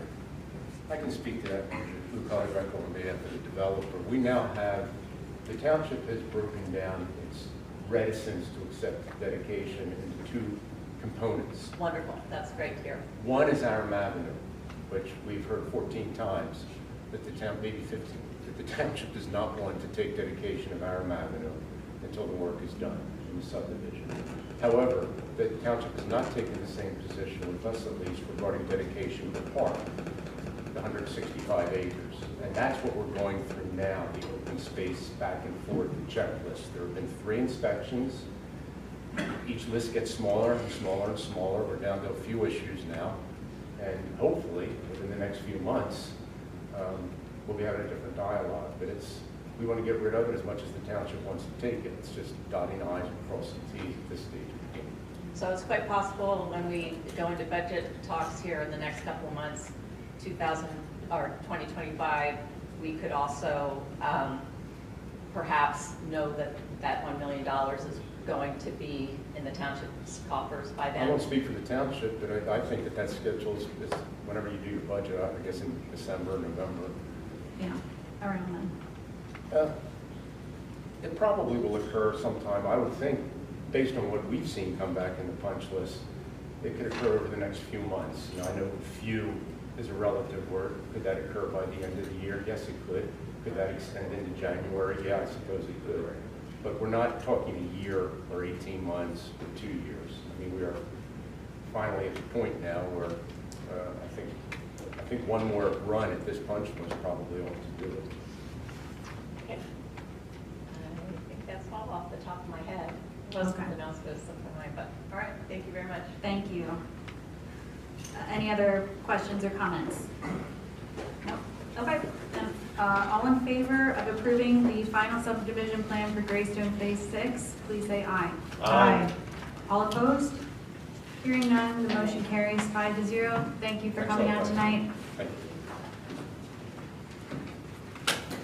And we're moving on to item number 7, which is a public hearing and possible adoption of ordinance number 10-2024, amending chapter 61. I'm going to turn this over to the solicitor. Sure. So you have looked at this a couple times. This is an amendment to chapter 61, which is where you codified your plastic bag and plastic straw regulations. This is being amended to include a ban on expanded polystyrene food service products. This was because it's an amendment to an ordinance that was adopted. We had to advertise tonight's hearing in the Daily Local News. We did so on August 26, 2024, and we also sent a copy of the whole ordinance for public inspection to the Law Library and the Daily Local on August 23rd. So this was recommended by your Sustainability Advisory Committee on July 23rd, 2024. They had looked at some sample ordinances within Chester and Montgomery County. Board did consider this and gave us guidance on how they wanted it to be amended. At the last meeting, which I was not here, but my colleague was, there were some further edits that were made. And those edits include, make sure I pull these out, in the definition under section 3 of expanded polystyrene, we added the last sentence to say the term does not include products that contain extruded polystyrene that has not been expanded or foamed. I think that was one addition you wanted. We also changed the prohibition to be effective in 6 months from the effective date of this ordinance. So if the board passes this tonight, under the second-class township code, your ordinances are effective in 5 days. So 6 months from that effective date, this ban will go into effect. And that's to give some of the businesses that use this product an opportunity to be aware of the prohibition as well as utilize whatever they have in storage right now. And then the exemption language will cover not only this particular product, but also going back to the plastic bags and plastic straws, give them an opportunity 1 year from the effective date to seek an exemption. It's ultimately the board that decides whether that exemption is granted. I know that was another change you wanted. It can come from a recommendation from the SAC, but ultimately it is the board as to whether or not an exemption would be granted for any business within the community. So again, it's amendment to chapter 61 to incorporate a prohibition on the use of those particular products.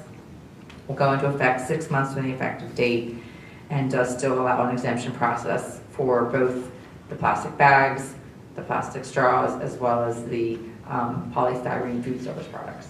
Okay, so that's something that I learned, because I wasn't aware that it would sort of revive the plastic bag, plastic straw exemption opportunity again. Wow. Any questions from the board? Yeah, I just have a question. Assuming we approve this ordinance tonight, what would be the process following that? Give notification to all the businesses, and how many businesses are we talking about? So based on my review, it would be approximately 40 businesses, and we would do the same exact notification that we did in 2022, which would be a direct mailing to the business. I'd probably do one when this goes into effect, and then another one as it gets closer towards the enforcement date. So the enforcement date would be March 9th of 2025. And the SAC at that time also had 2 sessions for the public to attend. One was a Zoom, one was live, to talk about it or other questions. And I think the SAC agreed that they were going to do that again. Did they? We were here. I don't recall that being discussed, because those 2 sessions were not successful. No, they weren't. Nobody showed up. We only had 1 show up. No, I don't I retract that. No, but as Chris said, we're going to be mailing the businesses. We'll probably have some like materials on the website kind of explaining what we're meaning by certain types of styrofoam or polystyrene products. Right.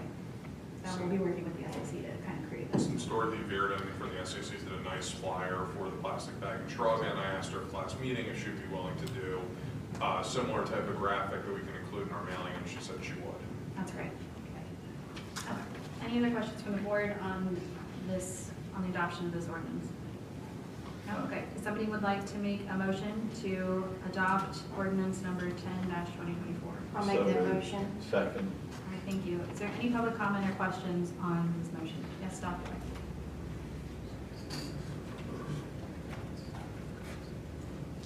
Good evening, Doug White, West Goshen. Does this affect Chester County Hospital food service? Yeah, I've seen if they, the definition of commercial establishment is a store or retail establishment that sells perishable or non-perishable goods directly to the customer located within or doing business within geographical limits of the township. So it includes businesses that generate a sales or use tax, drugstore, pharmacy, supermarket, grocery store, convenience store, food mart, or other commercial entity engaged in retail sale of basically the food products. So does the hospital have? Well, the cafeteria, and then when they, food services within the rooms, they do use those. Is the hospital considered a commercial entity? Probably not. It's not a store or retail establishment, but the hospital isn't, but the store within the hospital, I guess to the extent it's, I don't know if that's run by the hospital or maybe it's a different tenant. Maybe like I know, like for example, the Justice Center, they have like a tenant that comes and operates those food services. So I don't know how the hospital is run. Plus, it depends on where the cafeteria is located, because you could walk down this hall and you could be in the Borough, and one side of the hospital is in West Goshen. So it really depends on where the cafeteria is in relation to West Goshen. There's really 3 aspects. There's the canteen in the newer section, the little as you go into the main area. There's the caf, which is on the old side towards the borough, and then the general food service to the patients. So I was wondering if they'd be affected. So you're not sure. Okay. Well, I think the general food service to the patients, they would not meet that definition. I think as far as the canteen or the cafeteria, again, to the extent that they are being operated as a retail establishment, I think they fall under the definition of commercial establishment. It may. Yeah. If they're located in West Goshen. If they're in West Goshen. And then the second question is, if there's a restaurant that tries to follow this but really has trouble following it, and the alternatives for some reason can't be used due to their non-compliance with Chester County food service licensing and inspections and insurance, can there be, well, the reason I'm asking is that owners of Westchester Diner expressed that concern to me, and I asked them to come to these and express their concerns, and so the bottom line is, if a business tries to do this and they can't with the alternatives, They can apply for a variance okay. for 1 year. Okay, so if they show that our insurance says we have to use these products, or Chester County, they have licenses for food operating service, they have, these products have to do certain things. Yeah, I Infection think control, things like that.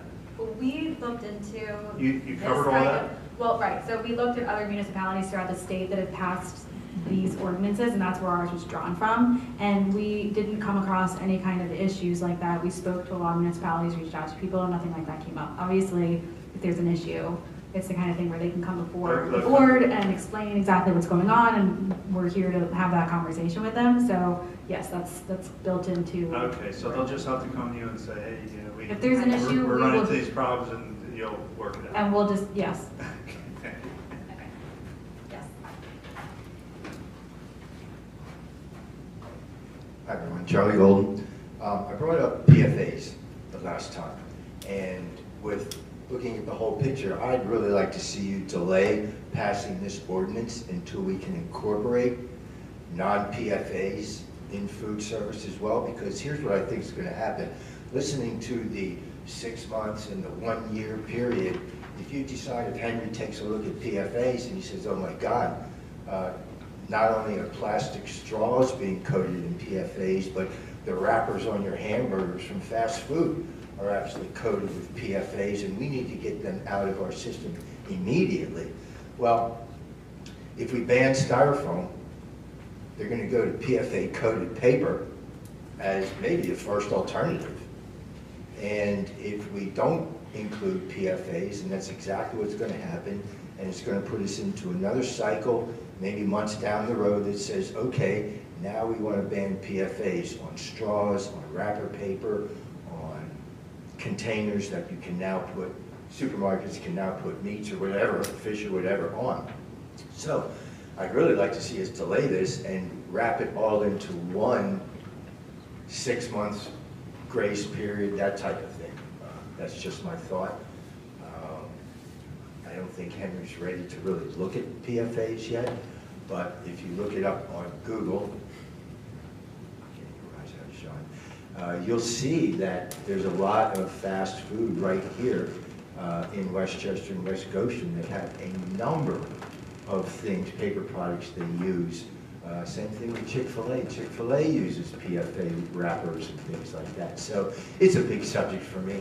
It's the forever chemical. It doesn't go away. And then I just have one question. I thought somewhere in the exclusions was ShopRite and Acme. Are ShopRite and Acme also going to remove all their styrofoam? Carry out styrofoam, yes. Well, I mean, all their meats. No. So they're, right, so when it comes to the packaging of those foods in those grocery stores, that's not affected by this ordinance. I thought I saw that in there, but But I if you go to kinda the got salad confused. bar and you get a salad, they can't have styrofoam for that. Does that make sense? So the exclusions are Unless you have a hot bar. product made of this expanded polystyrene that is used to package raw, uncooked, or buttered meat, fish, poultry, or seafood. Or a package or container containing multiple expanded polystyrene food service products, which are packaged by the manufacturer at the time of manufacturing and sold for home or business use. Okay, so it's a mix of things that they'll have, some with, some without. Okay, thank you. Okay, thanks. Any other questions or comments on this? So I just want to build on what Charlie said there around, maybe in our education that Dorothy would work up, we could suggest that the alternative should avoid the PFA-coated products. I mean, there are a variety of products out there, so it might be something that SEC could help craft the messaging on. Yeah, I mean, I'm certainly open to, I need to educate myself on like exactly what you're talking about, looking into it and figuring out kind of what language we would even be able to use as far as that's concerned, because I don't have all those answers, but we can have a conversation We should also have the SAC look at that as the next Yeah. potential project for them. Put it on our list of things to do. Okay. We'll take the vote now. All in favor, please say aye. Aye. All opposed? Nay. Motion carries 4-1. Moving on to item number 8, which is the discussion regarding a proposed amendment to the West Goshen Township subdivision and land development ordinance pertaining to the installation of sidewalks and public road standards.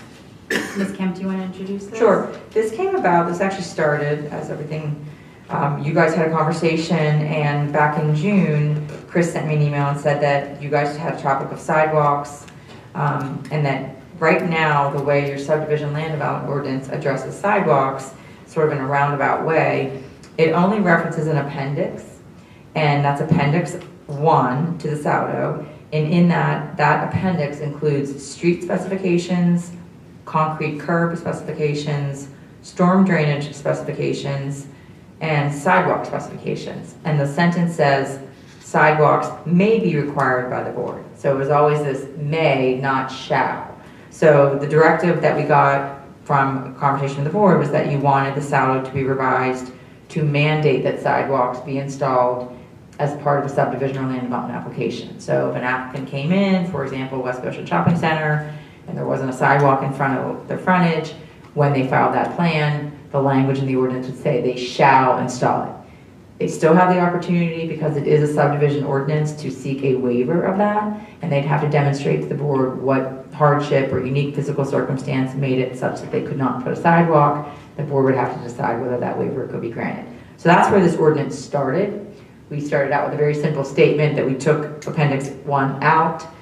We made a statement of sidewalks being mandatory, and then in doing that, we realized that some of the language in Appendix 1 that dealt with street specifications and curb specifications now needed to be updated. So Brian and Mark Bartolome took this under their project and updated the specifications based on what they would like to see as far as PennDOT regulate. I think they reference a lot of the PennDOT manuals.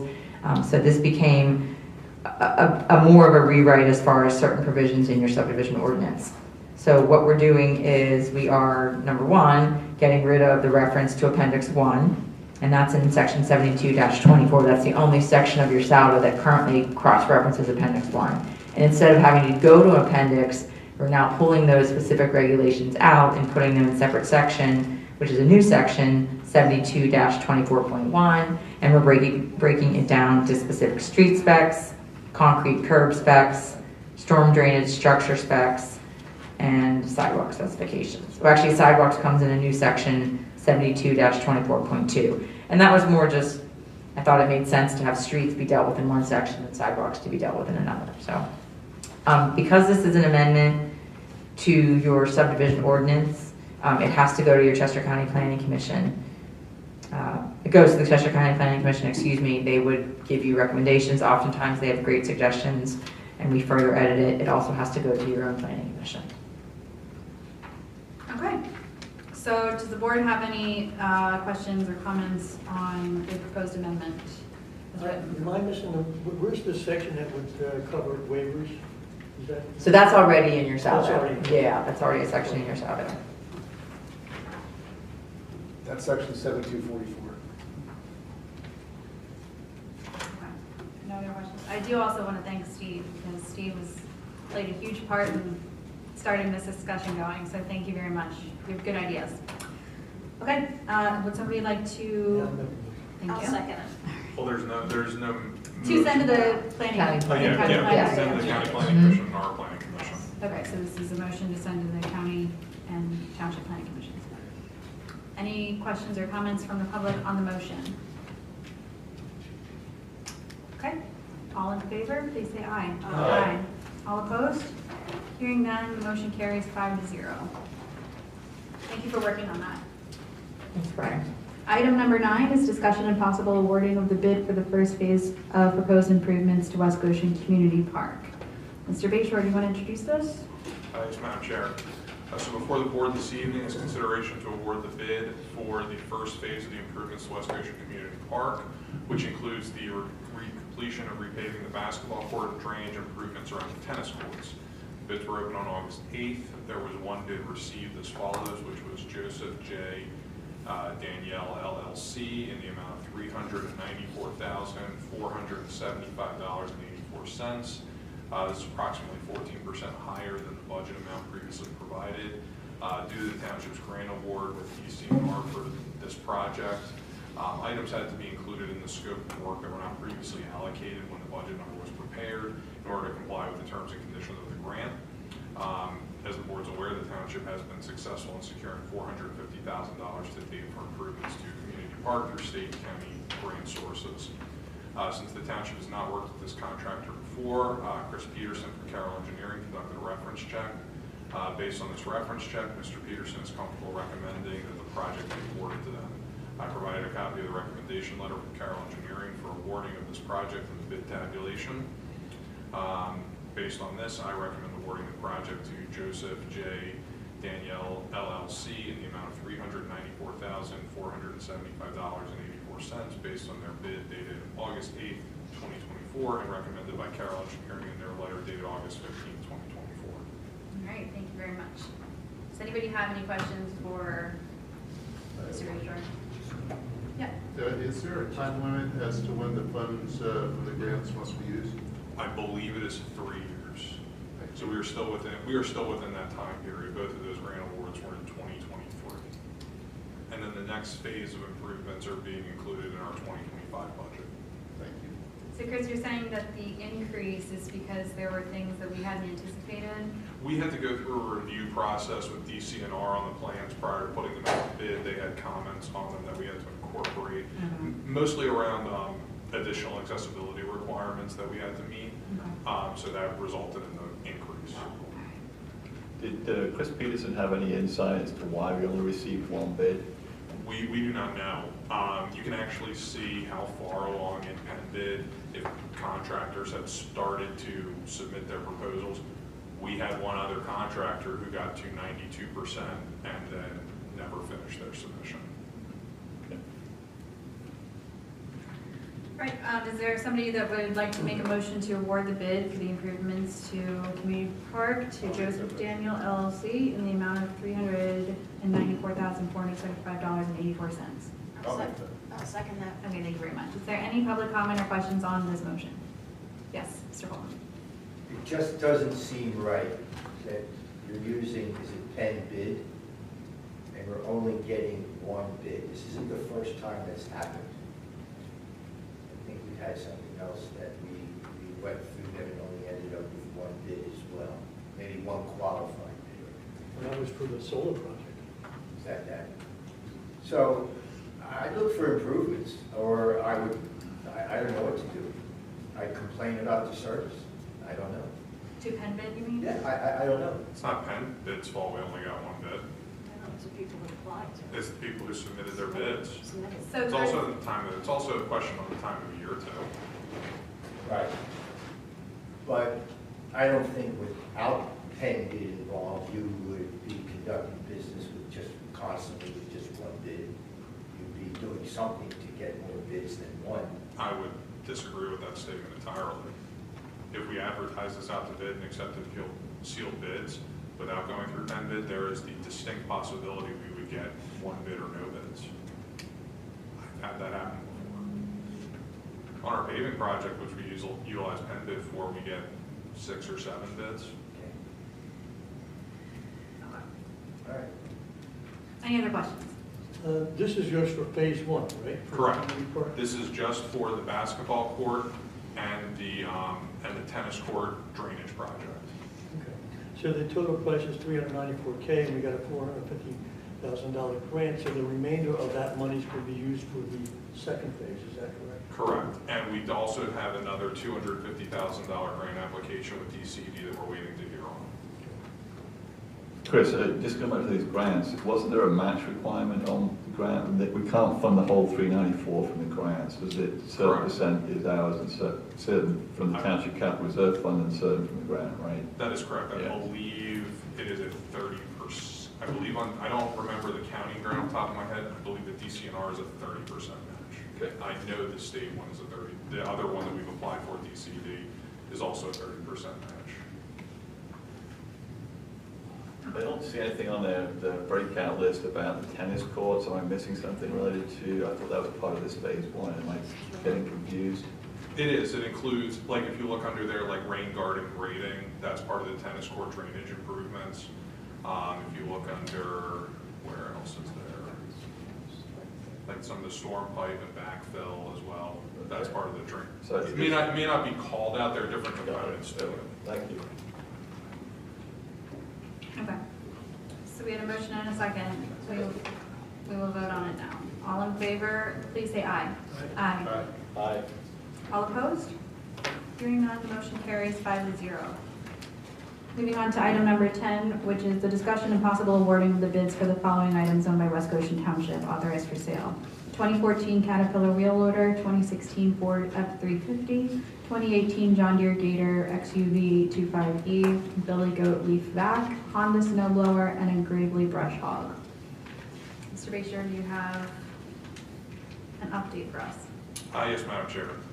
So the board authorized property owned by West Goshen Township for sale. That was at the August 6, 2024 meeting.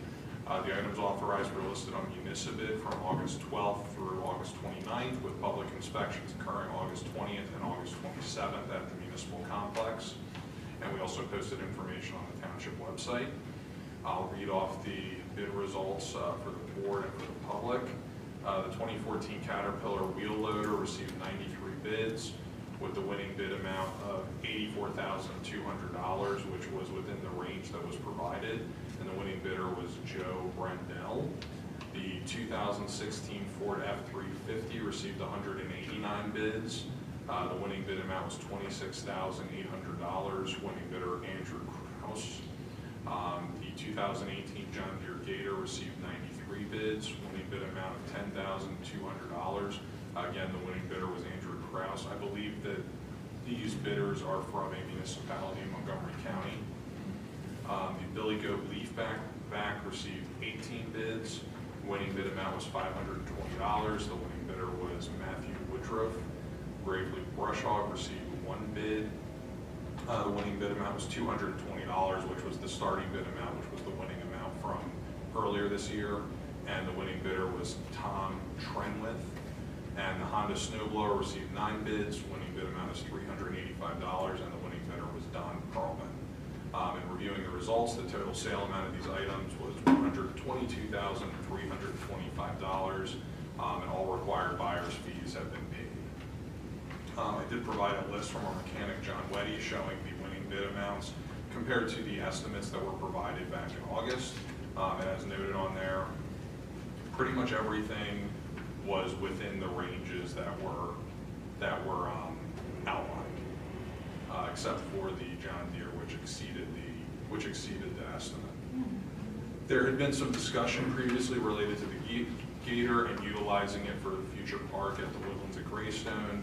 I spoke with our finance director and asked her to analyze this possibility, and she provided information that's in the memo that's before the board. Okay, thank you very much. Does anybody have any questions or comments on these bids or on Christine's letter? Well, I had asked previously about whether or not the John Deere Gator could be utilized for the park, but I see what Christine has written about how it would be problematic. And in fact, we got such a pretty good bid on that, not 10 grand.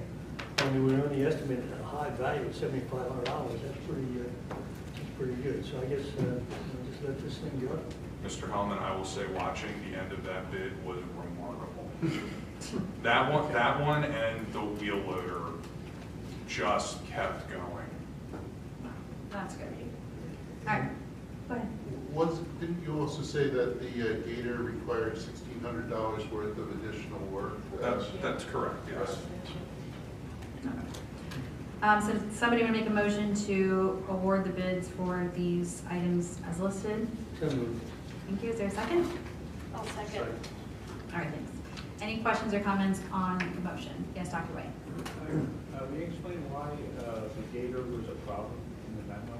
What did he say? It was a financial problem. Essentially, right. So the Gator was originally purchased with sewer department funds. In order to comply with GASB requirements, General Accounting Standards Board, we would have had to essentially have a township, the general fund, purchase the asset from the sewer fund at a significantly inflated price, much more than the depreciated value on the books. So would it cost the township more money, basically, to keep the gator versus selling it? Well, so they would have had to, can you just buy for $1 or something? No. You have to purchase it based on the value, based on this value.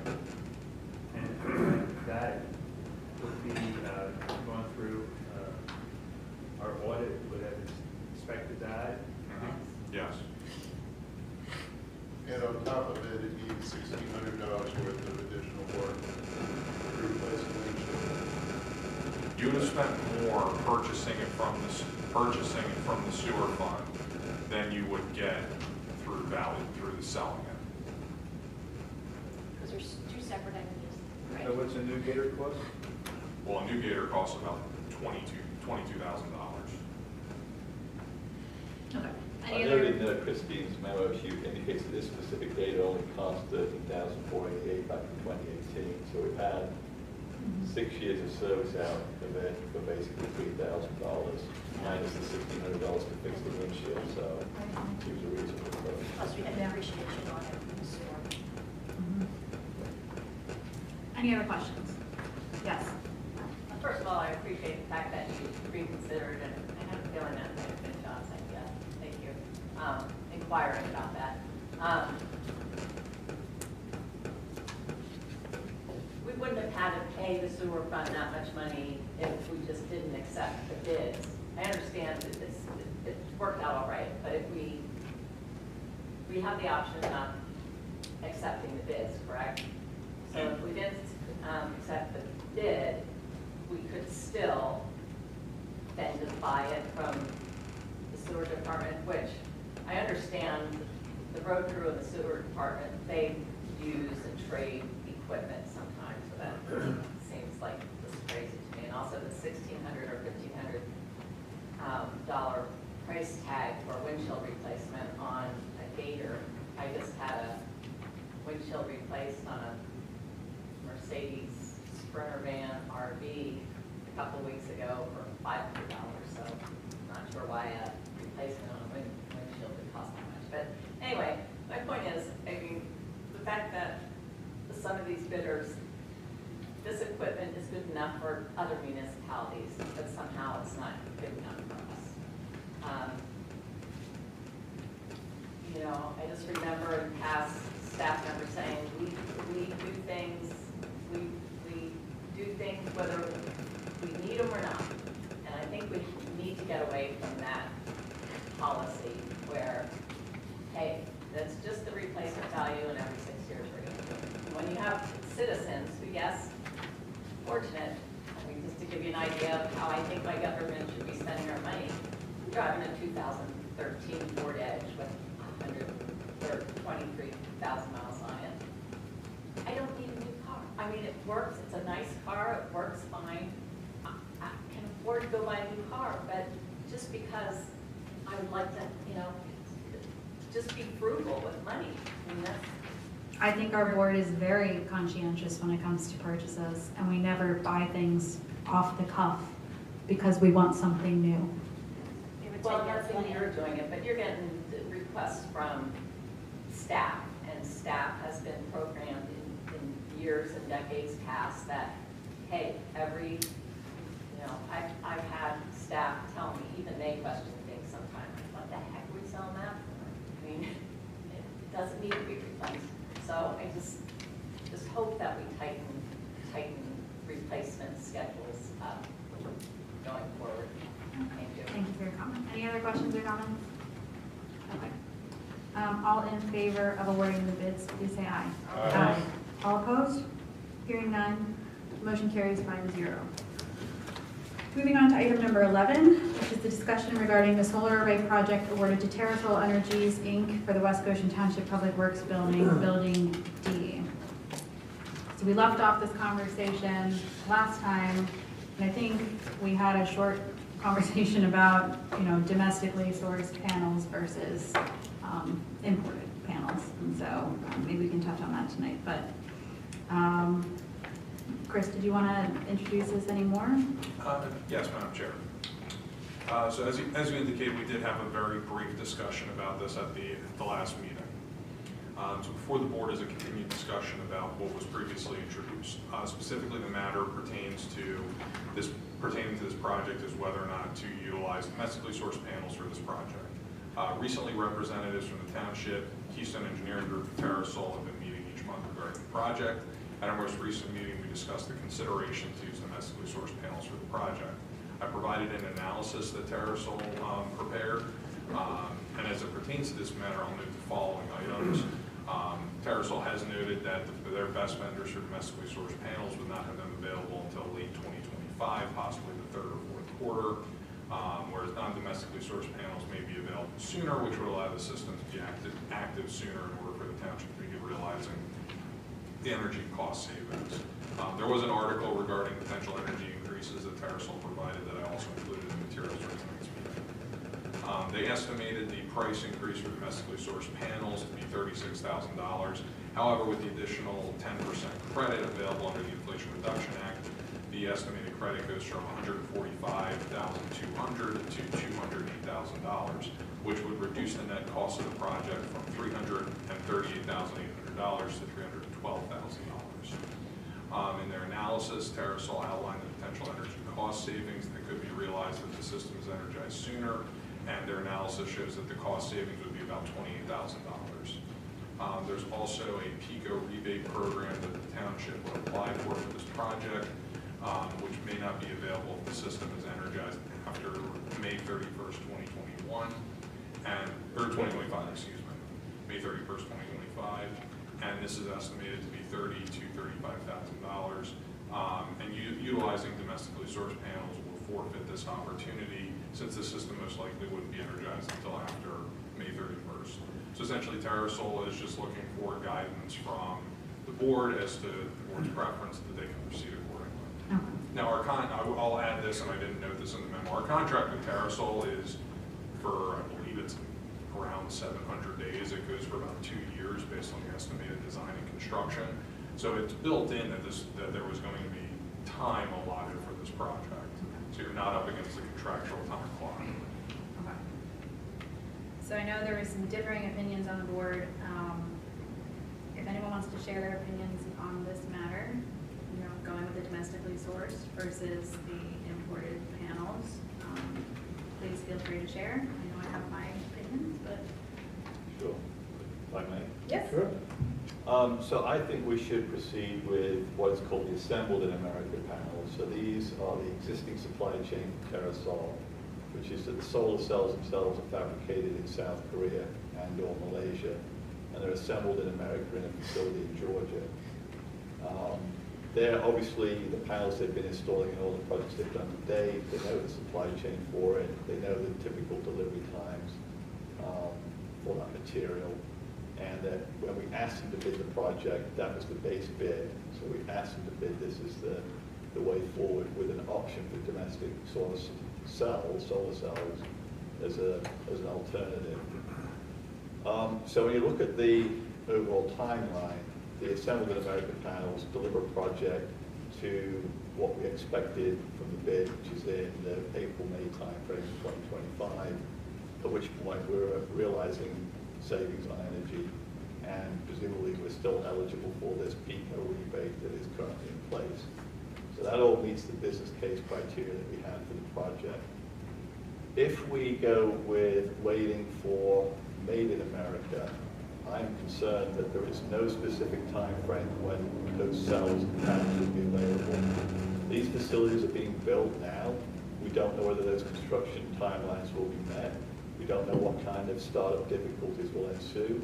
We don't know where we will lie in a procurement effort when utility scale solar are booking the first output from these facilities because of their sheer scale and their ability to want to access the savings. So we may end up not just getting it in the second half of next year, but even well into 2026, with no guarantees on that. And with price escalators as the demand increases for whatever's being built. So the uncertainties around that in terms of cost and schedule and quality, to be honest, because we don't know whether the initial production will be completely satisfactory. There's often startup issues. It's just a risk that we don't need to take, and I think we should proceed with the Assembled in America and get the cost savings sooner to the business case that we authorize for this project. One last other point, PICO applied for rate increases, 2025, double digit, and again, the sooner we have our own production in-house, the more money we'll save. So I think it's a strong case of proceeding, given the direction TerraSol proceed with the current supply chain Assembled in America panels. Okay, thank you very much. Mr. Hellman, did you want to share your thoughts? Sure. Yeah, Sean and I had some discussion about this, and we agreed to disagree. I think we should go with the Made in America panels, and the reason being is that the Infrastructure Reduction Act was designed to encourage these kind of projects to support the industry within this country to be developed and be manufacturing these panels. Right now, we're behind the 8 ball, and we need to catch up. And this act was designed to make that happen. And it won't happen unless there's a demand for these panels, and we can play a part in all this by placing that demand for our particular project. I was a little bit concerned, and I do understand the concern about the cost analysis here, about the PICO rebate program. I'm a little bit confused about that because I never had seen anything that referred to a rebate program. They actually call it a PICO Solar Incentive Program. And I actually had a conversation with the engineer from PICO who oversees the execution of this incentive program. His name was Sam Boyner. And he said right now they're going through phase 4, and that ends on May the 31st, 2026. And they basically, the incentive on 1 year, it's calculated and paid based on energy usage displaced from PICO over the course of a year. So the reason why we have this May 31st, 2025 deadline to meet is for under phase 4, you would need from June the 1st, or May 31st, 2025 through May 31st, 2026, to be given that year of data so that they can determine how much the incentive program would pay us. And it would amount to about $31,200, assuming we are generating 312,000 kW. But it did indicate to me that there's going to be a phase 5, and that's going to begin on June the 1st, 2026. So this program will continue. It's not like it's going to just end on May the 31st, 2025. That's just the deadline you have to meet in order for phase 4. So it's not like we're going to lose the opportunity for the PICO incentive program. It will continue on.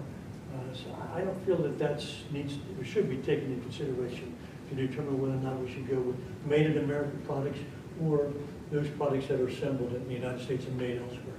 But anyway, my position is that we should go with the made in America products. Okay, thank you, Mr. Hellman. Ms. Smith, do you have a position? Yes, I do have a position.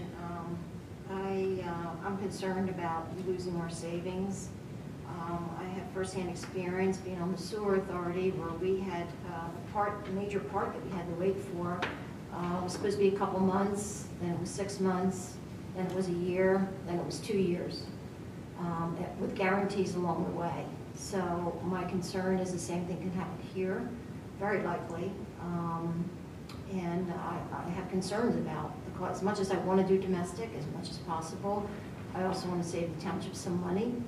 And I don't want them to go into an unknown as to how much this project is going to cost or overcost as a result of delaying and waiting. So I'm going with Assembled in America for those reasons, mainly for the township. Assembled in America. Assembled in America, I would say. Mr. Wallman. Yeah, I've worked with some of these solar companies in the past, and I've seen them come and go domestically.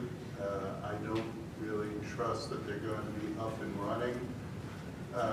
And I would question the cost of them if we were to go with the domestic. So I am in favor of assembled in America rather than manufactured in America. Okay.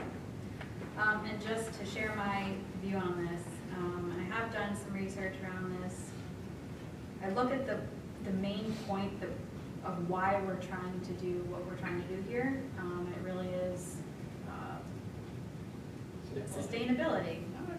It's to save money, but it's also to reduce our greenhouse gas footprint, our carbon footprint here in the township. I think that was a driving force behind this decision. And as it turns out, importing these materials is actually a larger footprint than assembling them in America. And I agree with Mr. Hellman in that one of the driving forces behind the Inflation Reduction Act was to sort of spur these sorts of industries, create jobs, and start to, I guess they have a term called onshoring some of these kinds of industries. We have to, I don't want to mess this up, something along the lines of act locally but think globally, something along those lines. And I think that we play a very important part in the overall functioning of this nation, and that we need to bring a lot of this stuff back home. So my position is that we should do the Made in America. But with that, it seems that there's a 3-2 position on this. And so does somebody want to make a motion, or does anyone else have anything they'd like to share? Actually, could we ask if there's anyone in the public that has any comments on it, just to inform us? Before we make the motion, you mean? Yeah, because all we're really doing, I don't, do we need a motion, Chris? We're just looking to direct Terrasols to which way to go, right? We should.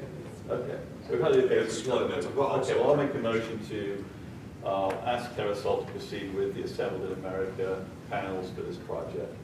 Okay. I'll second that. Okay. All right, is there any public comment or questions on this motion? Yes, Steve. So your motion is to wait or Go proceed now with the current supply chain for the And I would tend to agree with that, because you don't want to be the first guys to get panels from, not that the American manufacturers won't build a quality product, but you don't want to be the first guy to get the first 500 panels from them, because it's a new process, okay, they're building a new facility. And I think you're saving a greater, I think this is, you're fulfilling your sustainability need much sooner if you go for what you have rather than waiting. And it would be nice if American made panels were available, but I fully agree that I think that you should get quality product that you can. Thank you, Steve. Mr. Golden, your hand was raised. Did you want to share something? Okay, Dr. White. Good to see David here. I mean, we've waited this long. I mean, is there a chance if you get them assembled, this stuff could come from China? It will. It's not from China, the supplier is South Korea and Malaysia. Okay, but to challenge that, and again, I said the research that I did today, is that actually 88% of that comes from China. A lot of times they actually source it to those places to have them shipped out of there, but they're actually made in China. Well, I spoke with the CEO of Terrasol, and he said, assured me that the actual manufacturer is done itself. So, are there actually, are there companies that make them here reliably? Yes. I mean, I think the challenge is that they don't make them reliably or fast enough, but there are companies that make them here. And my position, and I think Mr. Hellman's position, is that we would rather wait and source them from here, even though it's going to result in some loss, cost-wise at first. Let's try to get them here. Thank you. Yes.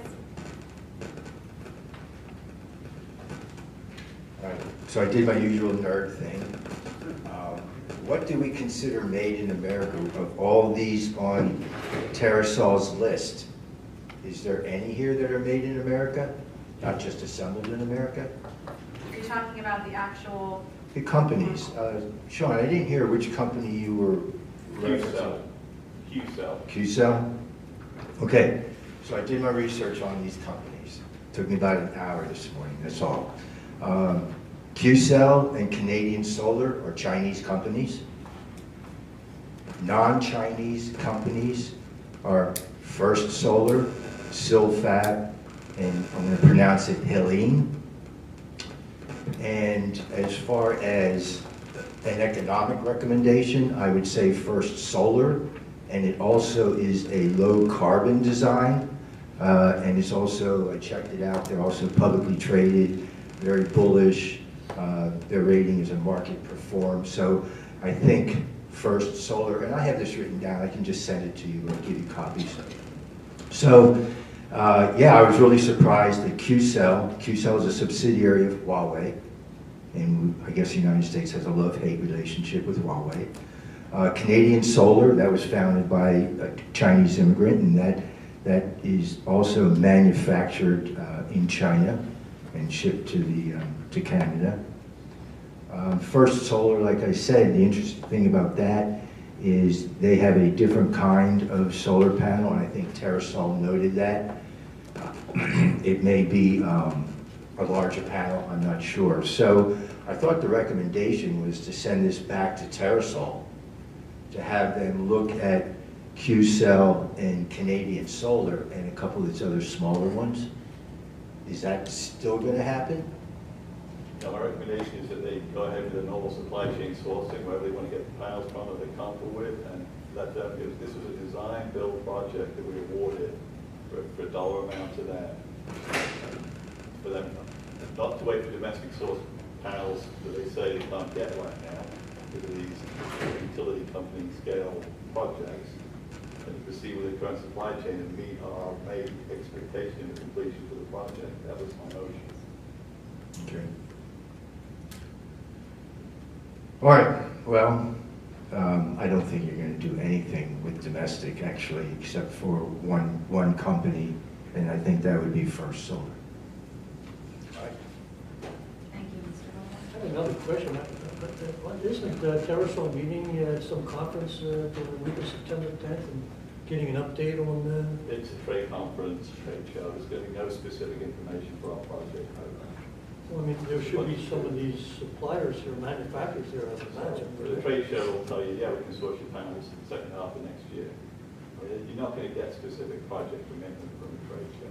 Well, then you can get some information as to the availability. Well, presumably it's involved for the availability to get what's in that presentation.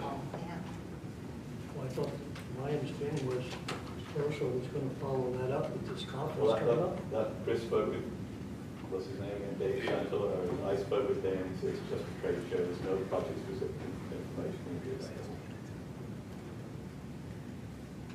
Okay. No updates, huh? So we had a motion and a second. Yes, we will now vote. All in favor, please say aye. Aye. All opposed? Nay. No. Motion carries 3-2. All right. Moving on to item number 12, which is the approval of Board of Supervisors meeting minutes from August 6, 2024. Were there any questions or major comments regarding the minutes from the board? I have a couple. Page 5, just a minor typo. In the top paragraph, board authorized the proposed ordinance, just change the word "we" to "be."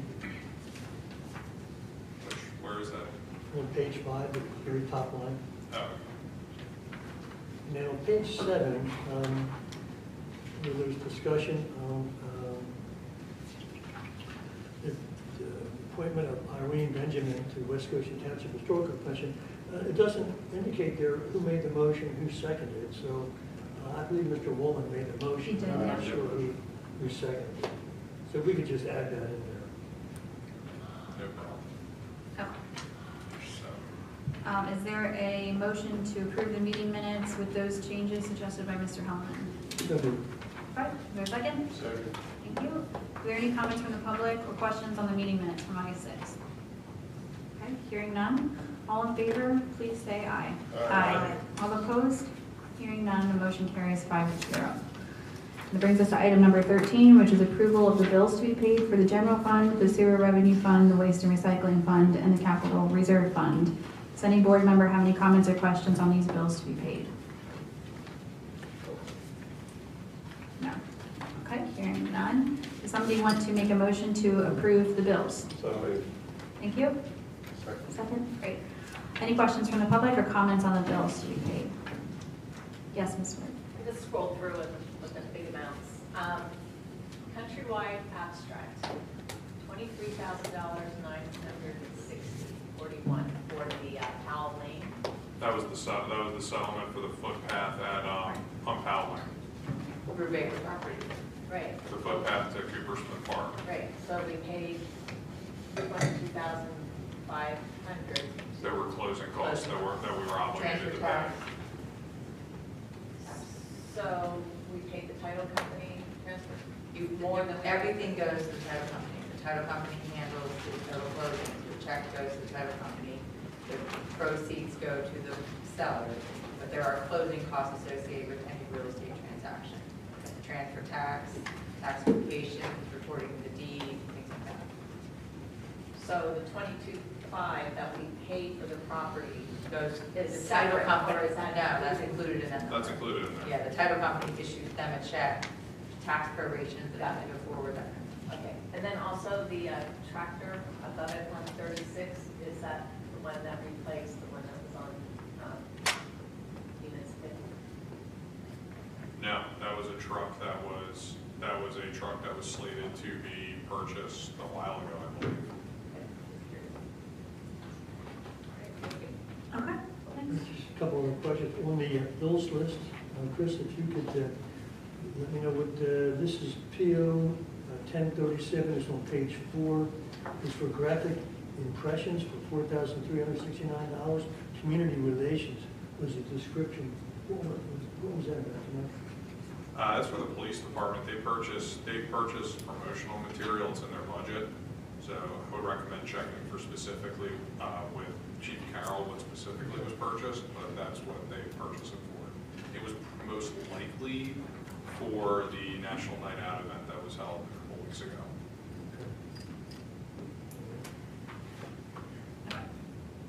So we had a motion and a second. Yep. Okay.